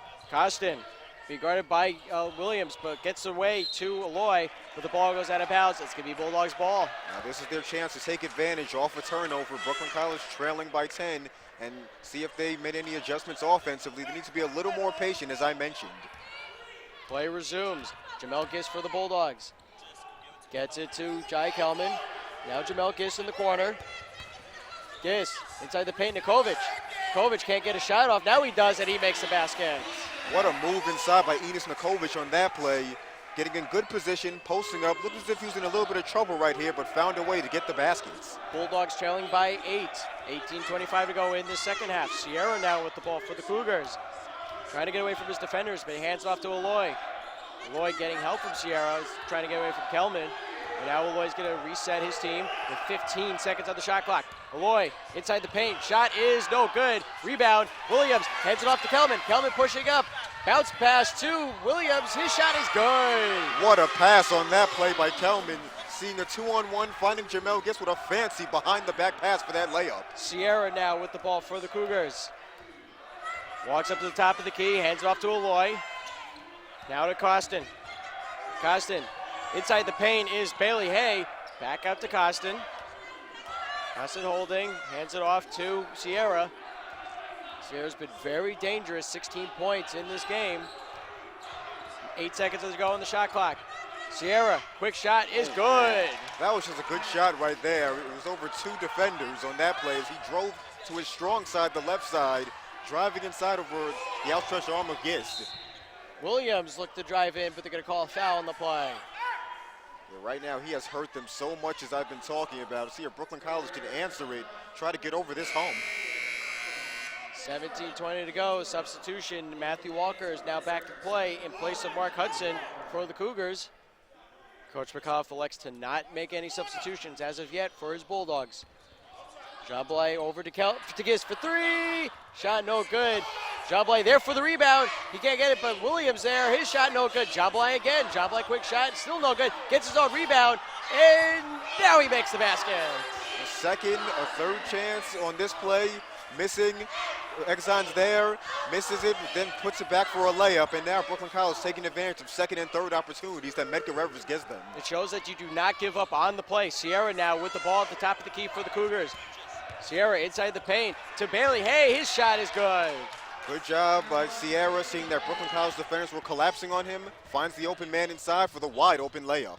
Kelman now for the Bulldogs. Kelman holding. Williams. Williams looking to drive into the paint. He does. Quick shot is good. That was just a good move by Lorenzo Williams, just exposing the defender, taking him one-on-one, and only left is a 5'6" Sierra, and he takes full advantage of that. 16:20 to go in the second half. Bulldogs trailing 47-41. That is Ronaldo for 3. Shot no good. Fight for the rebound. Bailey Hayes able to get it. Bailey Hay, quick shot is good. You got to get to the defensive glass. They get to the offensive glass right here. You give them another chance. They'll take advantage of it, as we've seen. Now Williams, and there's going to be a foul on the play inside the paint after Williams threw the ball out to Jai Kelman, and they're going to call the foul on Bailey Hay. Good aggressive drive by Lorenzo Williams. Try to get Medgar Evers in foul trouble, and that's the smart thing to do, to get them in over the penalty so that you can get free throws trailing in the second half. Nearing 4 minutes have gone by in the second half. Williams tries to get a shot off, it's no good. But now 2-on-1 developing. Eloy pushes in, shot no good, blocked by Jabalai, but Sierra's able to get the rebound. Sierra's letting his team come in before he starts making a play. Throws it to Walker. Now Costin holds. So he throws it to Eloy. Eloy being guarded by Exxon Jabalai of the Bulldogs. Eloy looking to make a play. Fires, shot is in and out, no good. Bailey Hay for the rebound, his shot is no good. Jamelkis is there for the rebound for the Bulldogs. Up court they go. Jai Kelman hands it off to Jabalai. Now to Kelman. Back to Jabalai. Jabalai for 3. Makes the basket. Huge shot right there. Jambalai saw the defender's hands were down, and he hit the three-pointer because the defender's hands were not up. So 3-point shot by Exxon Jambalai is good, and now the Bulldogs have cut down their deficit to 5. Javier Costin, quick shot to Walker for 3, shot no good. And Bailey Hayes able to get the rebound. And loses it to Jabalai. Now 2-on-1 developing. Kelman goes in to Jabalai. Alley-oop makes the basket. That can really ignite Brooklyn College on this play. Kelman doing a good job seeing a 2-on-1, not taking the shot, and seeing Jambalai trailing behind him. Good use of teamwork by Jai Kelman, as now it's only a 3-point game. Timeout called by the Cougars. It's a full timeout with 14:51 to go in the second half, for the Bulldogs are now trailing by 3. Bulldogs starting to chip away little by little. We want to remind fans that the next game for men's and women's Bulldogs will be Tuesday, February 17th. It's senior night for both squads as they take on the Baruch College Bearcats. It's going to be a big rivalry game here at the West Quad Gymnasium. We want to encourage all fans to come out to watch this game. So 14:51 to go. Bulldogs, they're now like really picking their game up. Yeah, right now they're starting to chip away as we expected, and there's still some things that they can always do better, as there's been 3 or 4 possessions here in the second half where they've allowed offensive rebounds. Right now in this game, Medgar Evers has 14 offensive rebounds. They've out-rebounded Brooklyn 28-23 here in this game. And at the half, Medgar Evers had 10 offensive rebounds. So Brooklyn, even though the lead is down to 3 and they've outscored Medgar Evers 17-8 this half, they still have to do a better job getting to the defensive glass. So that was the end of the timeout. Players are going to hit the court again. 14:51 to go. This has now been an exciting second half. This is what the Bulldogs, this is how they play, and we're seeing a lot of odd man rushes for both teams, but Bulldogs able to finish their plays. Yeah, doing a good job taking advantage of numbers they have. And when you see Jai Kelman getting out on the fast break, he's showing some teamwork, not taking the ill-advised shot over an outstretched arm, but seeing the trailing teammate behind him for a layup as he did with Exxon right there. Play resumes. Costin's going to inbound the ball, gets it to, that's number 22, Mark Hudson. Hudson tries to throw it to Aloy, but out of bounds. It's going to be Bulldogs ball. Now we see Medgar Evers being a little impatient offensively. Jamel Gist for the Bulldogs brings it up court. 14:40 to go. Bulldogs trailing by 3. Going to try to tie it up here. Jambalai. It's Kelman, top of the key. Kelman elects not to shoot. Nikovic turns and fires, and he makes the basket. Another good pass by Kelman. Instead of shooting a 3, seeing Nikovic in really good position on this play, and he hits a short turnaround jumper. Walker for the Cougars, throws it to the paint to Hudson. Now Walker, top of the key is Sierra. Sierra almost lost it to Gist. Cougars moving the ball around well. Hudson, quick shot, no good. Now Lorenzo Williams with the rebound. Bulldogs trailing by 1. Williams looking to take the lead, but there's a foul on the play. Yeah, offensive foul. You've got to be a little more patient once again if you're Lorenzo Williams. Medgar Evers was back, set up defensively. Pull it back out, and once again, wait for the best possible shot. You're only down by 1 point, and you do have 14 minutes left here in the second half. Some more substitutions. Bailey Hayes now back in play. He stepped out just for a little bit. And Pablo Segura is now in play in place of Mark Hudson. And number 3, Ronaldo Aloy. Yeah, Bailey Hayes just killed them on the offensive glass in this game. Segura already crossed center court for the Cougars. Holding. Moving the ball around, but he still has it. Trying to get away from Jambalai. He does. Bounce pass to Bailey Hay inside the paint, but the ball goes out of bounds. Saying it went off of a Bulldog, so it'll remain Cougars ball. Now we're starting to see the one-on-one basketball from Medgar Evers. They were moving the basketball so well in the first half, driving off the dribble. Now they're just dribbling the basketball with no purpose outside on the perimeter. So Segura looks to inbound. It gets to the Bailey Hay, but loses it to Jambalai and stripped again, but now they're going to call a foul on the play. And the foul is going against the Cougars, Xavier Costin. Yeah, right now we have to credit the turned-up defense of Brooklyn College, playing a lot better defense, aggressive defense on the perimeter, and is forcing turnovers on 2 of the last 3 possessions. So 13:45 to go. Bulldogs are now in position to take the lead, but a quick whistle, and not sure what's happening. It looks like a foul against Enis Nikovic. We have an offensive foul on Enis Nikovic. So he didn't really agree with that call. Almost got a technical foul on that play right there. Play resumes. Costin brings the ball up court for the Cougars, but gets it to Sierra. Sierra with 18 points this evening for the Cougars, leading everybody on the court with 18. Still has it, trying to get away from Gist. Now throws it to Segura. Segura to Walker. Walker trying to get away from Jai Kelman. He does, but they're going to call a jump ball. And possession goes to Bulldogs. The defense on the perimeter for Brooklyn College is so much better this half. We saw Sierra driving at will in the first half and hitting 3-pointers at will as well. But now they're stopping them when they get to the foul line, and it's causing a possession arrow, and that's a turnover for leading it to Brooklyn College. So now Jai Kelman with the ball as he throws it to Williams. Alley-oop play by Exxon Jablai of the Bulldogs, and now the Bulldogs have retaken the lead. That's the patience I'm talking about offensively.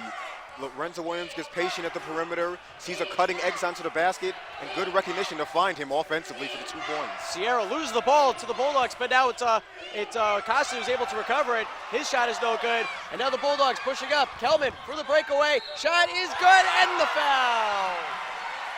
Now you see Brooklyn getting out in transition. This is the second time Kelman's been involved in a transition play this half, and now the momentum has really swung to the Brooklyn College Bulldogs in the second half. Now the Bulldogs are up by 3. Ronaldo Aloy and Mark Hudson are coming in for the Cougars in place of Segura and Walker. So Jai Kelman's going to get ready for his N1 shot. He's going to try to wind the lead to 4 with 12:43 to go in the second half. Jai Kelman with 12 points on the night. His N1 is good, so now he has 13. 53-49, Bulldogs leading it, and blocked by Gist. Jablai tries to get the ball. It's like it was scrambled, but they're going to say the ball went out of bounds, and it's going to be Cougars' ball. Rich McAuliffe really upset with that call. Thought it should have gone over to Brooklyn College on that play, but you love the ball denial for Brooklyn College here on this possession. Play resumes. Bailey Hay throws it out to Aloy. He's going to let his team set up as he throws it to Sierra near center court as Gist is there. Costin for the Cougars. Throws it to Hudson. Hudson looking to drive in, but throws it out to Costin off of his hands, out of bounds. That was just an unforced turnover right there. Brooklyn College was in pretty good position defensively on that possession, but then you just threw it out of bounds with no defense on him whatsoever. Play resumes. Bulldogs now up by 4 as they're going to try to widen their lead over their rival MEDGER Cougars. Jai Kelman over to Lorenzo Williams. Gist. Now Williams. Williams inside the paint to Jablai. His shot no good. Nikovic there for the rebound. Ball goes out of bounds. It's going to remain Bulldogs ball. Even though they missed that shot, I like the penetration of Lorenzo Williams. Not taking the shot, but finding Exxon, who was also open right next to him. Just knocked down the layup. Just good passing inside by Brooklyn on that possession. Head coach Chris Prusso thought there should have been a 3-second violation on the Bulldogs. Nonetheless, play resumes. Kelman for 3. Shot no good. Rebound over the backboard, and it's going to be Cougars ball. Yeah, that shot was a little bit too quick right there. Keep penetrating MEDGER's defense. Good things happen, I see, in the second half when Brooklyn College does that. Sierra holding as he's being guarded by Kelman. Feeling the full court press, but he gets it up court to Costin. Now Sierra being guarded heavily by Kelman. Back to Costin. Costin to Sierra for 3. Makes the basket. Yeah, I was just about to say Sierra's been pretty quiet this half as he's open at the right baseline for a 3-pointer. Play resumes. Intercepted. Now Cougars going to take possession. Sierra gets away from Jablai. Now a hook shot is in and out, no good. Nikovic gets the rebound for the Bulldogs. Now Lorenzo Williams pushing up. He's got Jai Kelman. Kelman goes up, shot no good. D9 by Bailey Hay as the ball goes out of bounds. It'll be MEDGER's ball in the process. Matthew Walker is now coming in for the Cougars in place of Bailey Hay. So with 11:08 to go, it's now a 1-point game with the Bulldogs leading by 1. We're in the midst of a seesaw battle right now. Play resumes. Costin for the Cougars brings it up court. He's going to wait for his team to come back into play. As he throws it to Hudson. Bounce pass to Walker. Walker is now looking to make a play. Back out to Hudson. Now Costin. Costin at the top of the paint. He's whistling for travel. Yeah, the rotation by Brooklyn College is so good here in the second half. When they close out on defense, it causes the MEDGER Cougars to panic, and when they panic, they accidentally move their feet, and that's a traveling violation. Jamel Gist for the Bulldogs, and we're going to have a quick timeout. I think they have to... The shot clock. Shot clock didn't start ticking off, so let's see, as the officials are talking with the announcers table to figure out how much time should be on the clock. What have you liked so far in the second half? Yeah, a lot more patience offensively for Brooklyn College. Instead of shooting ill-advised 3-pointers or instead of driving ill-advised to the baskets, Lorenzo Williams is patient. He gets to the foul line. He sees Exxon open for a layup, and he gives him the ball. and good recognition, good teamwork by Brooklyn College here in this second half. I like that so far. Play now resumes as Jamel Gist gingerly walks across the center court. Gets over to Jai Kelman for the Bulldogs. Back to Gist. Now Kelman almost tipped and almost lost to Aloy, but he mishandled it and he lost balance. Bulldogs still maintain possession. 16 seconds on the shot clock. Jabalai to Lorenzo Williams, almost lost it, and now Gist is able to get it, but now you have 10 seconds on the shot clock. Jabalai for three, he makes the basket! Now those kind of shots would be killers from Medgar Evers. They thought they had them stopped defensively. Exxon hits a long three-pointer, which is 8 on the shot clock. That has to hurt. So three-point shot by Exxon. Jabalai is good. Now the Bulldogs up by 4 yet again, nearing the halfway point of the second half, and there's a foul on the play. And now the momentum is really with Brooklyn College right now. Nicholas Grasso is now in play for the Bulldogs in place of Vinis Nikovic. We'll see how Medgar Evers responds right now as they're down by 4. This game slightly getting away from them. Nicholas Grasso, the guard, 6'1" junior from Brooklyn, New York, went to St. Edmunds Prep High School. His older sister, Jacqueline Grasso, plays for the Lady Bulldogs we saw earlier. Quick shot by Costin is good. And now at the halfway point, Bulldogs are trailing by, they're leading actually by 2. Just a missed assignment defensively on that possession.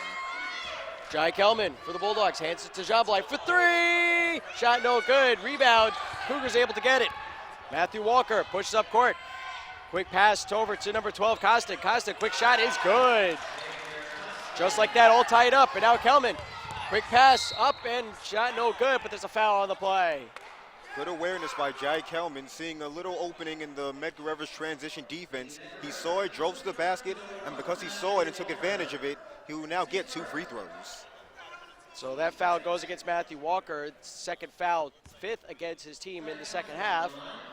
And Jai Kelman is going to line up for his 2 shots. Kelman's first shot is good, and now the Bulldogs take the lead once again, 57-56.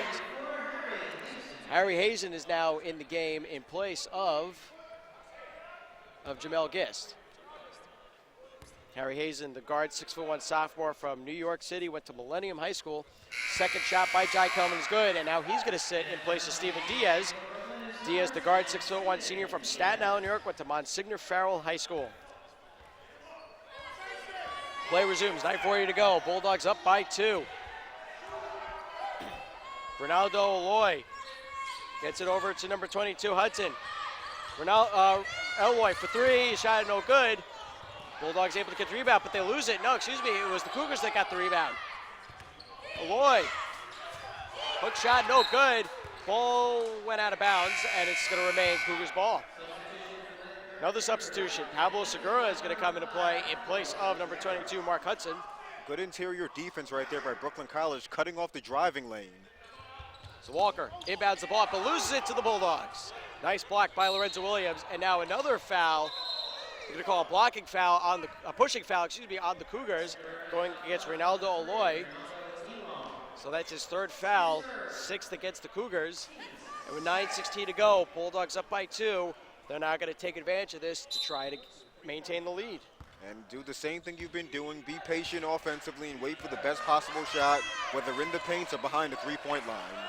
Hazen, now Jambalai over at the sideline holding. Get to the Hazen.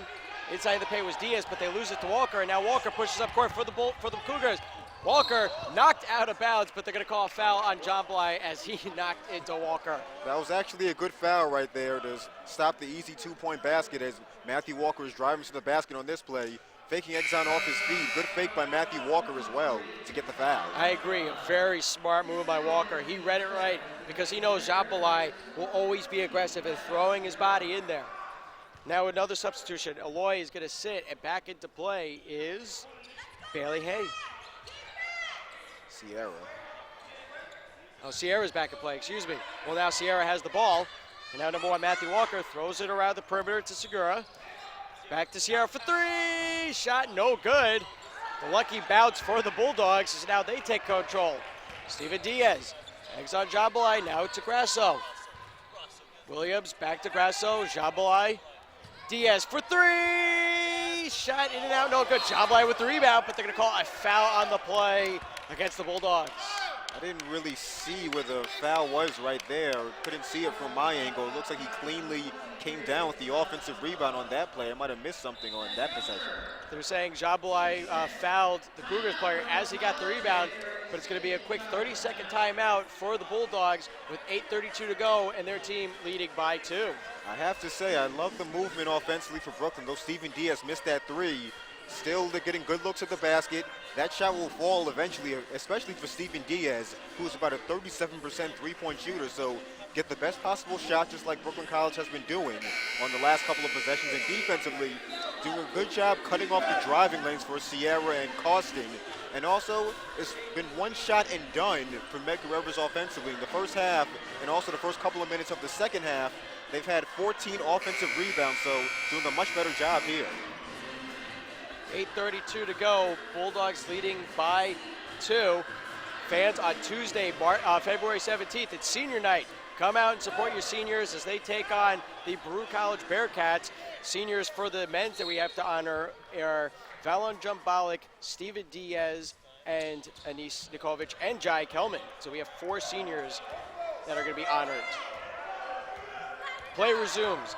That is number 14, Kyle Sierra, dangerous against these Bulldogs. Walker now holding for the Cougars. Walker trying to get away from his defender. Bounce past to Sierra. Sierra looking to drive in, but hands it off into the paint to Walker. He makes,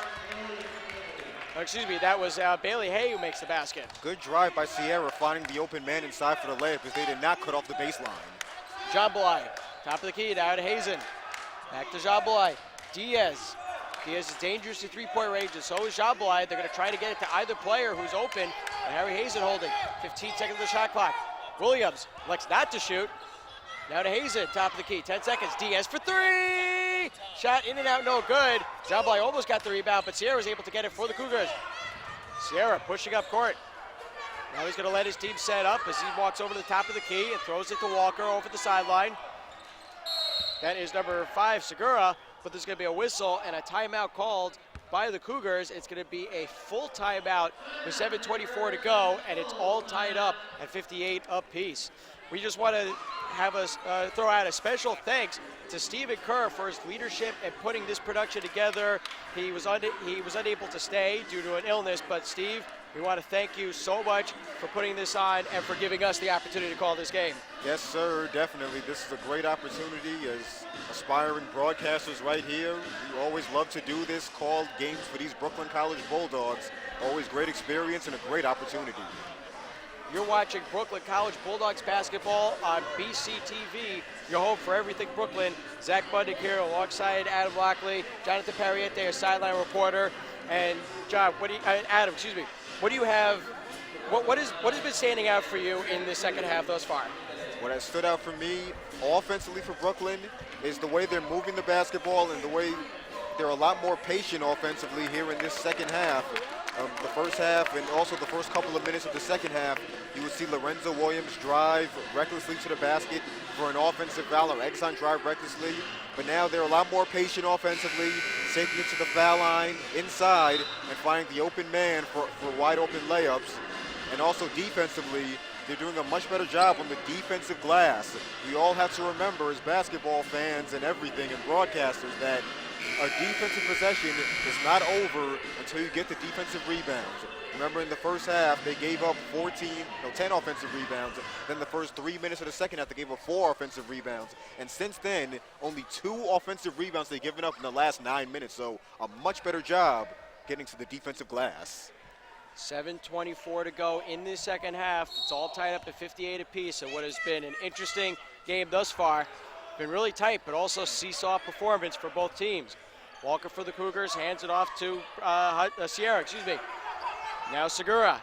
Segura being guarded by Diaz. Cross-court pass to Walker. Walker holding, he's moving around. He's got 8 seconds of the shot clock. He's gonna have to make a play. Throws it to Hudson. 4 seconds to go. They have to take a shot. 2, 1. They don't get the shot off in time. Shot clock violation, and it's going to be Bulldogs ball. Just great defense on that possession. And also, Medgar Evers really stagnant offensively on that play, just passing it around the perimeter nonchalantly. Got to be a lot more fluid offensively. Less than 7 minutes to go in the second half. Still tied up at 58 apiece. Hazen throws it over to Jean-Bly, the sideline. Nikovic. Nikovic gets away from his defender, but they're going to call a foul on the play, and they're actually going to call a defensive foul. Yeah, Nikovic had a mouse in the house right there and took advantage of it. And because he took advantage of it, he'll get to the free throw line, which is what he always wants. So excellent work by Anis Nikovic. It's the 7th foul against these Cougars. So is he going to line up for 2 shots, or is it 1 and 1? It's going to be 2 shots. He's been a huge spark here in the second half. He has 8 points in the game, and 4 of those 8 points coming in the first couple of minutes of the second half. So now Nikovic, first shot is good. Nikovic is the center, 6'9" senior from Brooklyn, New York. Went to Midwood High School right across the street from the Brooklyn College. Now number 22, Mark Hudson, and number 5, Pablo Segura are going to sit. And back in play is number 11, Bailey Hay, and number 3, Ronaldo Aloy. Second shot is good. Bulldogs up by 2. 6:45 to go in the second half. Sierra gets it over to Aloy. Aloy holding. Now he fires for 3. Makes shot no good. Jean-Bly there for the rebound. Now hands it off to Hazen. Throws it to Diaz for 3. Shot no good. Another big rebound. Aloy is able to take over. Aloy going in with no support by the Cougars, but there's a foul on the play. Yeah, good job by Brooklyn College getting back defensively. Bit of a tough call right there, but Harry Hazine was in his way, and he did bump him a little bit, and they will call that foul every time they see it. Substitution, Jamel Gist is going to come in along with Jai Kelman for the Bulldogs in place of Hazen and Diaz. Yeah, right now is the time for guys like Gist and Jai Kelman to really take over. Kelman's done a good job in the second half. So he has 15 points here in this game. Ronaldo Aloy is going to line up for his 1 and 1 shot, so if he misses this first shot, then it's anybody's ball. If not, he gets to shoot for 2. First shot, no good, and the anybody's ball is now Bulldogs' ball. Jamel Gist brings the ball up court for the Bulldogs. 6:15 to go in this second half. Jean-Bly over at the far sideline. Now Nikovic. Triple team, and loses the ball. Aloy now pushing up court. Aloy, fire shot, no good. And that is number 12, Costa, who's able to get the rebound, and now his team is going to reset, and they're going to get a good quality chance. A second chance opportunity right there. A few years ago when these teams played against each other, the quarterfinals, it was very tight. So tight it went into triple overtime. Let's see if that happens again tonight. Walker inside the paint to Bailey Hay, and he makes the basket. Good job by Walker driving to the basket, seeing a lane offensively, and then heading it off to Bailey Hay for the wide open layup right here. Good recognition. All tied up at 60 apiece. Jamel Gist for the Bulldogs holding, being guarded by Aloy of the Cougars. Out to Jean-Bly. Over to Williams, now back to Jean-Bly. Williams, top of the key, looking to drive in. Out to Kelman for 3. Shot no good. Scramble for the rebound, but Bailey Hayes able to get it. And now hands it off to Walker, who's going to bring the ball up front. And loses it to Gist. Gist and alone for the rebound. Makes the basket. Good awareness by Jamel Gist. He saw that Medgar Evers was lazy moving the ball up the court, and he took advantage of it, stole it, slammed it with 2 hands. Less than 5 minutes to go. Excellent play by Jamel Gist to read it right, to steal the ball. Bulldogs up 62-60. Sierra trying to get away from Gist. There's a foul on the play. Good move by Kyle Sierra. As he saw Jamel Gist playing really aggressively on him, he stepped back a little bit, faked him off his feet just a little bit, and when you fake off your feet and the person leans in, they're going to call that foul every single time in basketball. And that's Jamel Gist's 4th foul in this game. 1 more, and he will foul out. So curious if Coach McAuliffe is going to be making any moves. Looks like he will not. As Kyle Sierra, the 5'6" junior from Brooklyn, New York, his first shot is no good. Coach McAuliffe elects to not make any substitutions. Neither does head coach Chris Prusso of the Cougars. It's Kyle Sierra getting ready for his second shot. Second shot is good. It's a 1-point game with 4:44 to go in this second half. If you're Brooklyn College, just show patience offensively. Don't drive recklessly. Don't take an ill-advised three-pointer either. Just be patient, go deep into the shot clock, and wait for the best shot. Kelman over to Williams. It's Kelman top of the key. Jean-Bly for 3. three. He makes a basket. That's the patience I'm talking about. I guess they heard what I was saying. They moved it around the perimeter and saw Exxon wide open for a three-pointer, which he likes so much. 3-point shot by Exxon. Jablai is good, and now the Bulldogs take a 4-point lead with 4:15 to go in this second half. Walker tried to drive in, shot no good, but they're going to call a travel call. Now Medgar Evers starting to drive to the basket recklessly, and good cutoff by Brooklyn College defensively on that possession, forcing the traveling violation. Bulldogs now with the ball with 4:08 to go in this second half, and they are up by 4. Jamel Gist hands it off to Kelman. Now Williams. Williams looks to drive in. His shot is good, and the foul. Good ball moving around the basket, and good job by Lorenzo Williams driving to the basket past Matthew Walker on this play, challenging Costin, going up and under for the and one. Good use of athleticism by Lorenzo Williams on that play. Each team now with 8 fouls in this game, but the Bulldogs are now leading by 6. That foul is going against Xavier Costin. That's his 4th foul, so one more for him, and he'll foul out. The N1 shot is no good, but Jai Kelman is able to get the rebound. Almost lost it. Hands it back to Williams. Williams tries to make a shot. Shot no good. There's no shot because he's whistled for travel. And that's the impatience that I don't like from Brooklyn College. Pull it back out. You have a 6-point lead, under 4 minutes left, and the luxury of a 35-second shot clock. Use the shot clock when you're leading by 6 with under 4 minutes to go in regulation. I agree with you, Adam. Excellent analysis. 3:46 to go. Sierra for the Cougars, trying to get away from Jamel Gist. Now he's trying to make a play. Bounce pass to Bailey Hay. He makes the basket, and a quick timeout called by Coach Prusso of the Cougars. 30-second timeout with 3:35 to go in the second half, of the Bulldogs leading by 4. Good job by Sierra getting into the interior of the defense, finding Bailey Hay for the wide open layup, as we have a down to the wire affair tonight. We look back to about 3 years ago when these two teams played against each other in the playoffs here at the West Quad Gymnasium. I had the pleasure of calling that game for our partner station, WBCR Brooklyn College Radio, and Bulldogs were down by 2 with about less than 30 seconds to go. No, it was about 20 seconds to go, and star forward Jeffrey Noel was able to get a quick 3-point basket in order to tie it up. No, we were down by 3. He gets a 3-point basket, forces the first overtime, and then towards the end of the first overtime, we're down by 2. Scramble in the paint. He's able to get the ball, running for the breakaway, and forces the second overtime, and the Bulldogs ended up winning in 3 overtimes. That is really exciting. Medgar Evers seems to always rise to the occasion whenever they play Brooklyn College, no matter what their record is. They always seem to get up for these Brooklyn College Bulldogs they have, as you see tonight. As we know, the Bulldogs have been dominating these Cougars. Play resumes. Jamel Gist gets it over to Lorenzo Williams. Williams tries to make a play, but he can't. Gets out to Gist.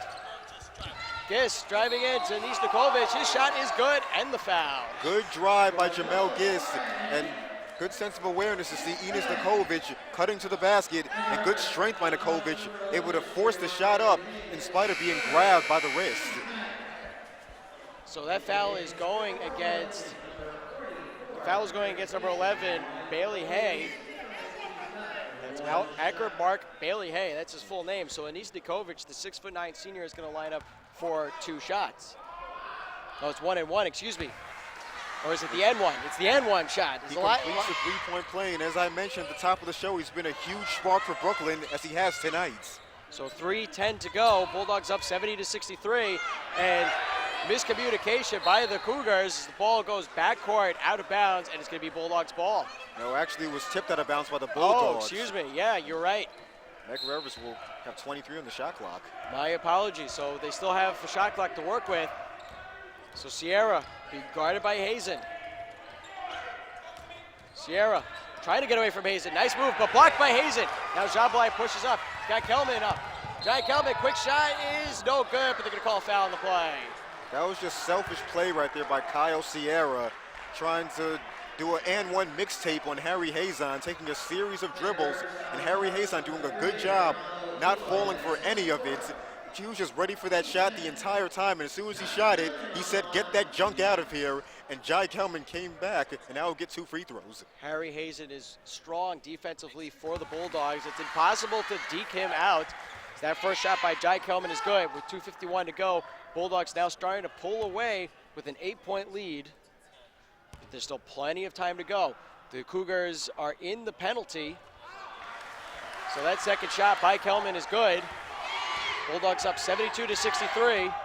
They're looking to sweep this team. Interesting fact, since 2006-2007, Bulldogs hold a commanding 15-3 record against these Cougars. So let's see if they can make it 16-3. Ball goes out of bounds, and it's going to remain Cougars ball. Yeah, they've won their last 8 games against Medgar Evers coming into tonight, and they're closing in on 9 as they lead by 9. 2:37 to go. Bulldogs leading 72-63.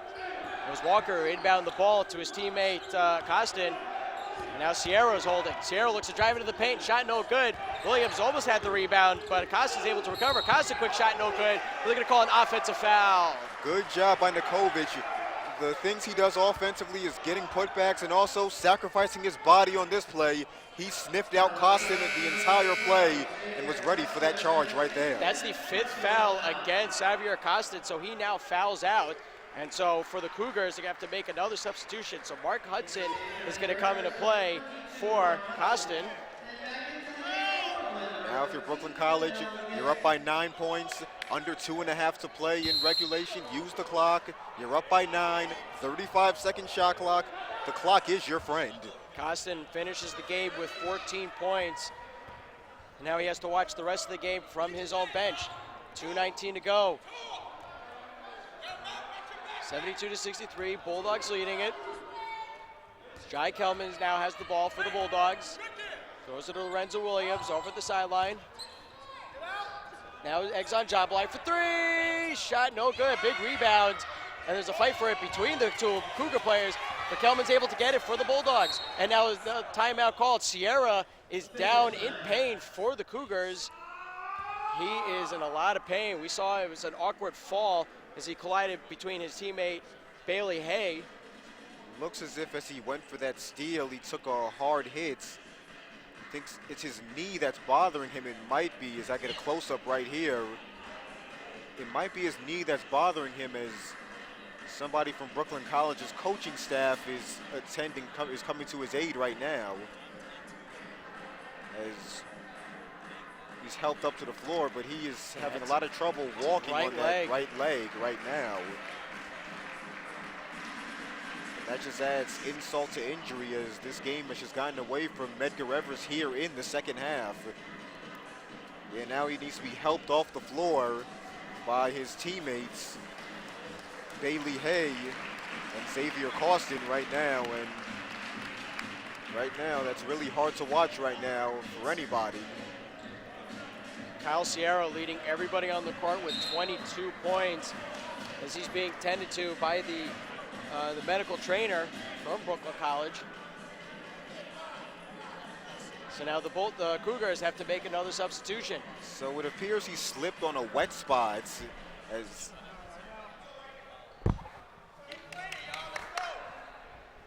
play is going to resume with 1:55 to go. Bulldogs leading 72-63. So the Cougars have Walker, Aloy, and Segura in the court, as well as Bailey Hay and Hudson. Jamel Giss trying to get away from his defenders. He does. Gets it to Nikovic. Shot no good, but they're going to call a travel on the play. Once again, you're moving way too fast. Giss driving, and then finding Nikovic inside, but Nikovic was out of control, not ready for that pass, and it was the reason why there was a traveling violation. Harry Hazen now back in play for the Bulldogs in place of Jamel Giss. With the minute 43 to go, and the Bulldogs are leading by 9. Still plenty of time. Each team has about 4 timeouts remaining, I believe. That is Aloy trying to take out his defender. Throws it to Walker. Walker getting away from Jabalai. Ball goes off of Nikovic's hand, out of bounds. It's going to remain Cougars ball. They have just been unable to penetrate the defense of Brooklyn College in the second half. They get to the foul line, and Brooklyn College with active hands on that play to knock the ball out of bounds. So a minute 27 to go, 20 seconds on the shot clock. So the Cougars getting inbound the ball from the Bulldogs baseline. It's going to be Mark Hudson who inbounds the ball. Throws it to Aloy. Quick shot for 3. Does not hit the rim. And now the Bulldogs going to bring the ball up court. Jablay, quick shot, it makes the basket, and the foul.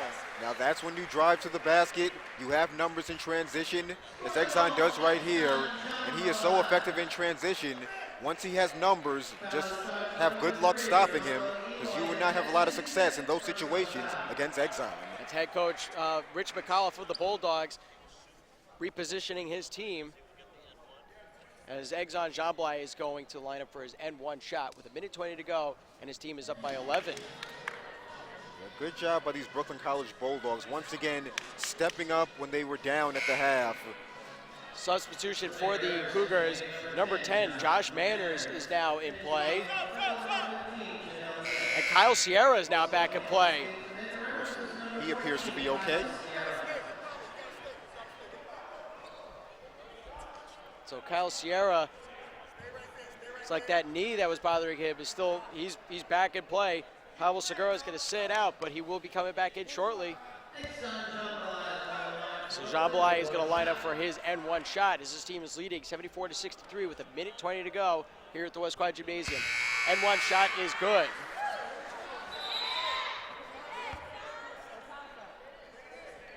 No substitution. So now if you're Medgar Evers, you have to hurry up offensively. You have to push. Only 80 seconds to go in this game. You're down by 4 3-pointers. Matthew Walker pushes in, tries to get it to one of his teammates, but loses the ball to Lorenzo Williams. They're going to call a foul on the play, and that is going against Matthew Walker. And so with his team over the limit, Lorenzo Williams is going to line up for 2 shots. Another example of Brooklyn College doing a great job cutting off the penetration of the guards of Medgar Evers, whether it be Kyle Sierra in the second half or Matthew Walker. Kyle Sierra only with about 6 points in this second half. It's because he can't penetrate or hit 3-pointers. First shot is in and out, no good. Steven Diaz is now going to come into play in place of Jai Kelman, and Pablo Segura is now going to come back into play in place of Josh Manners. Fans, at the end of this game, John Pariente is going to have interviews with head coach Rich McAuliffe and the player of the game. So tune in here on BCTV. You're home for everything Brooklyn. Second shot is no good, so it remains 75-63. The 1:05 to go as Sierra has the ball, fires for 3. In and out, no good. Rebound, and Isakovic has it for the Bulldogs. Less than a minute to go in this game. Bulldogs with a big 75-63 lead. As Jamel Gist is going to slow things down. He's going to kill time. So he throws it over to Exxon Jablay. Jablay to Diaz. Diaz now holding, bounce pass to Gist. Almost lost it to Walker. As throws it to Jablay. 10 seconds of the shot clock, 35 seconds to go in this game. Jablay's going to have to make a play. 6 seconds to go. Gist makes the basket. And that's been a microcosm of this second half. Exxon driving patiently. She's a cutting Jamel Gist to the basket, and he lays it in. Shot clock is off, and the Bulldogs now have the ball with 20 seconds to go, and the Cougars are not going to challenge Jamel Gist. Gist is going to hold onto the ball. And they're on their feet here at the West Quad Gymnasium as the Bulldogs are getting set to celebrate yet another victory as they are leading 77-63 in what has been a very strong season for the Bulldogs. That'll do it. Bulldogs win 77-63. Good win for the Bulldogs. They improved to 10-0 at home. This has been a really strong game for the Bulldogs, especially in the second half. Yeah, and just like the game they had against York College about a month ago, when they trailed 36-29 at the half, and in the second half they came back and won that game going away by the score of 75-63. Same thing in this game. They trail by 10 points at the half, and then they come back strong in the second half, and they win this one going away, changing their offensive style and also doing a much better job guarding Kyle Sierra, scoring just 6 points in the second half. He just torched Brooklyn in the first half, as he had 16 first half points on 4 3-pointers. He was just unable to get to the basket or hit the 3-pointers he wanted to hit in the second half, so he did a much better job in this game. Brooklyn College did defensively in the second half. We're gonna take a quick break. When we come back, Jonathan Pariente is gonna have the player of the game as well as Coach McAuliffe.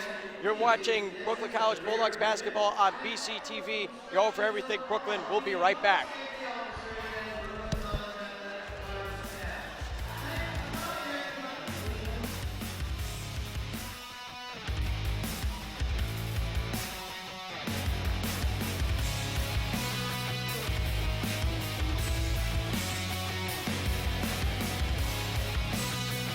Coach Rich McAuliffe.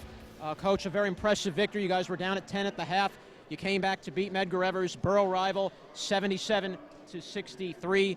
Talking about how important of a win this was going into your final game of the season. I mean, this game was so important to us because now it solidifies a home game for us in the playoffs.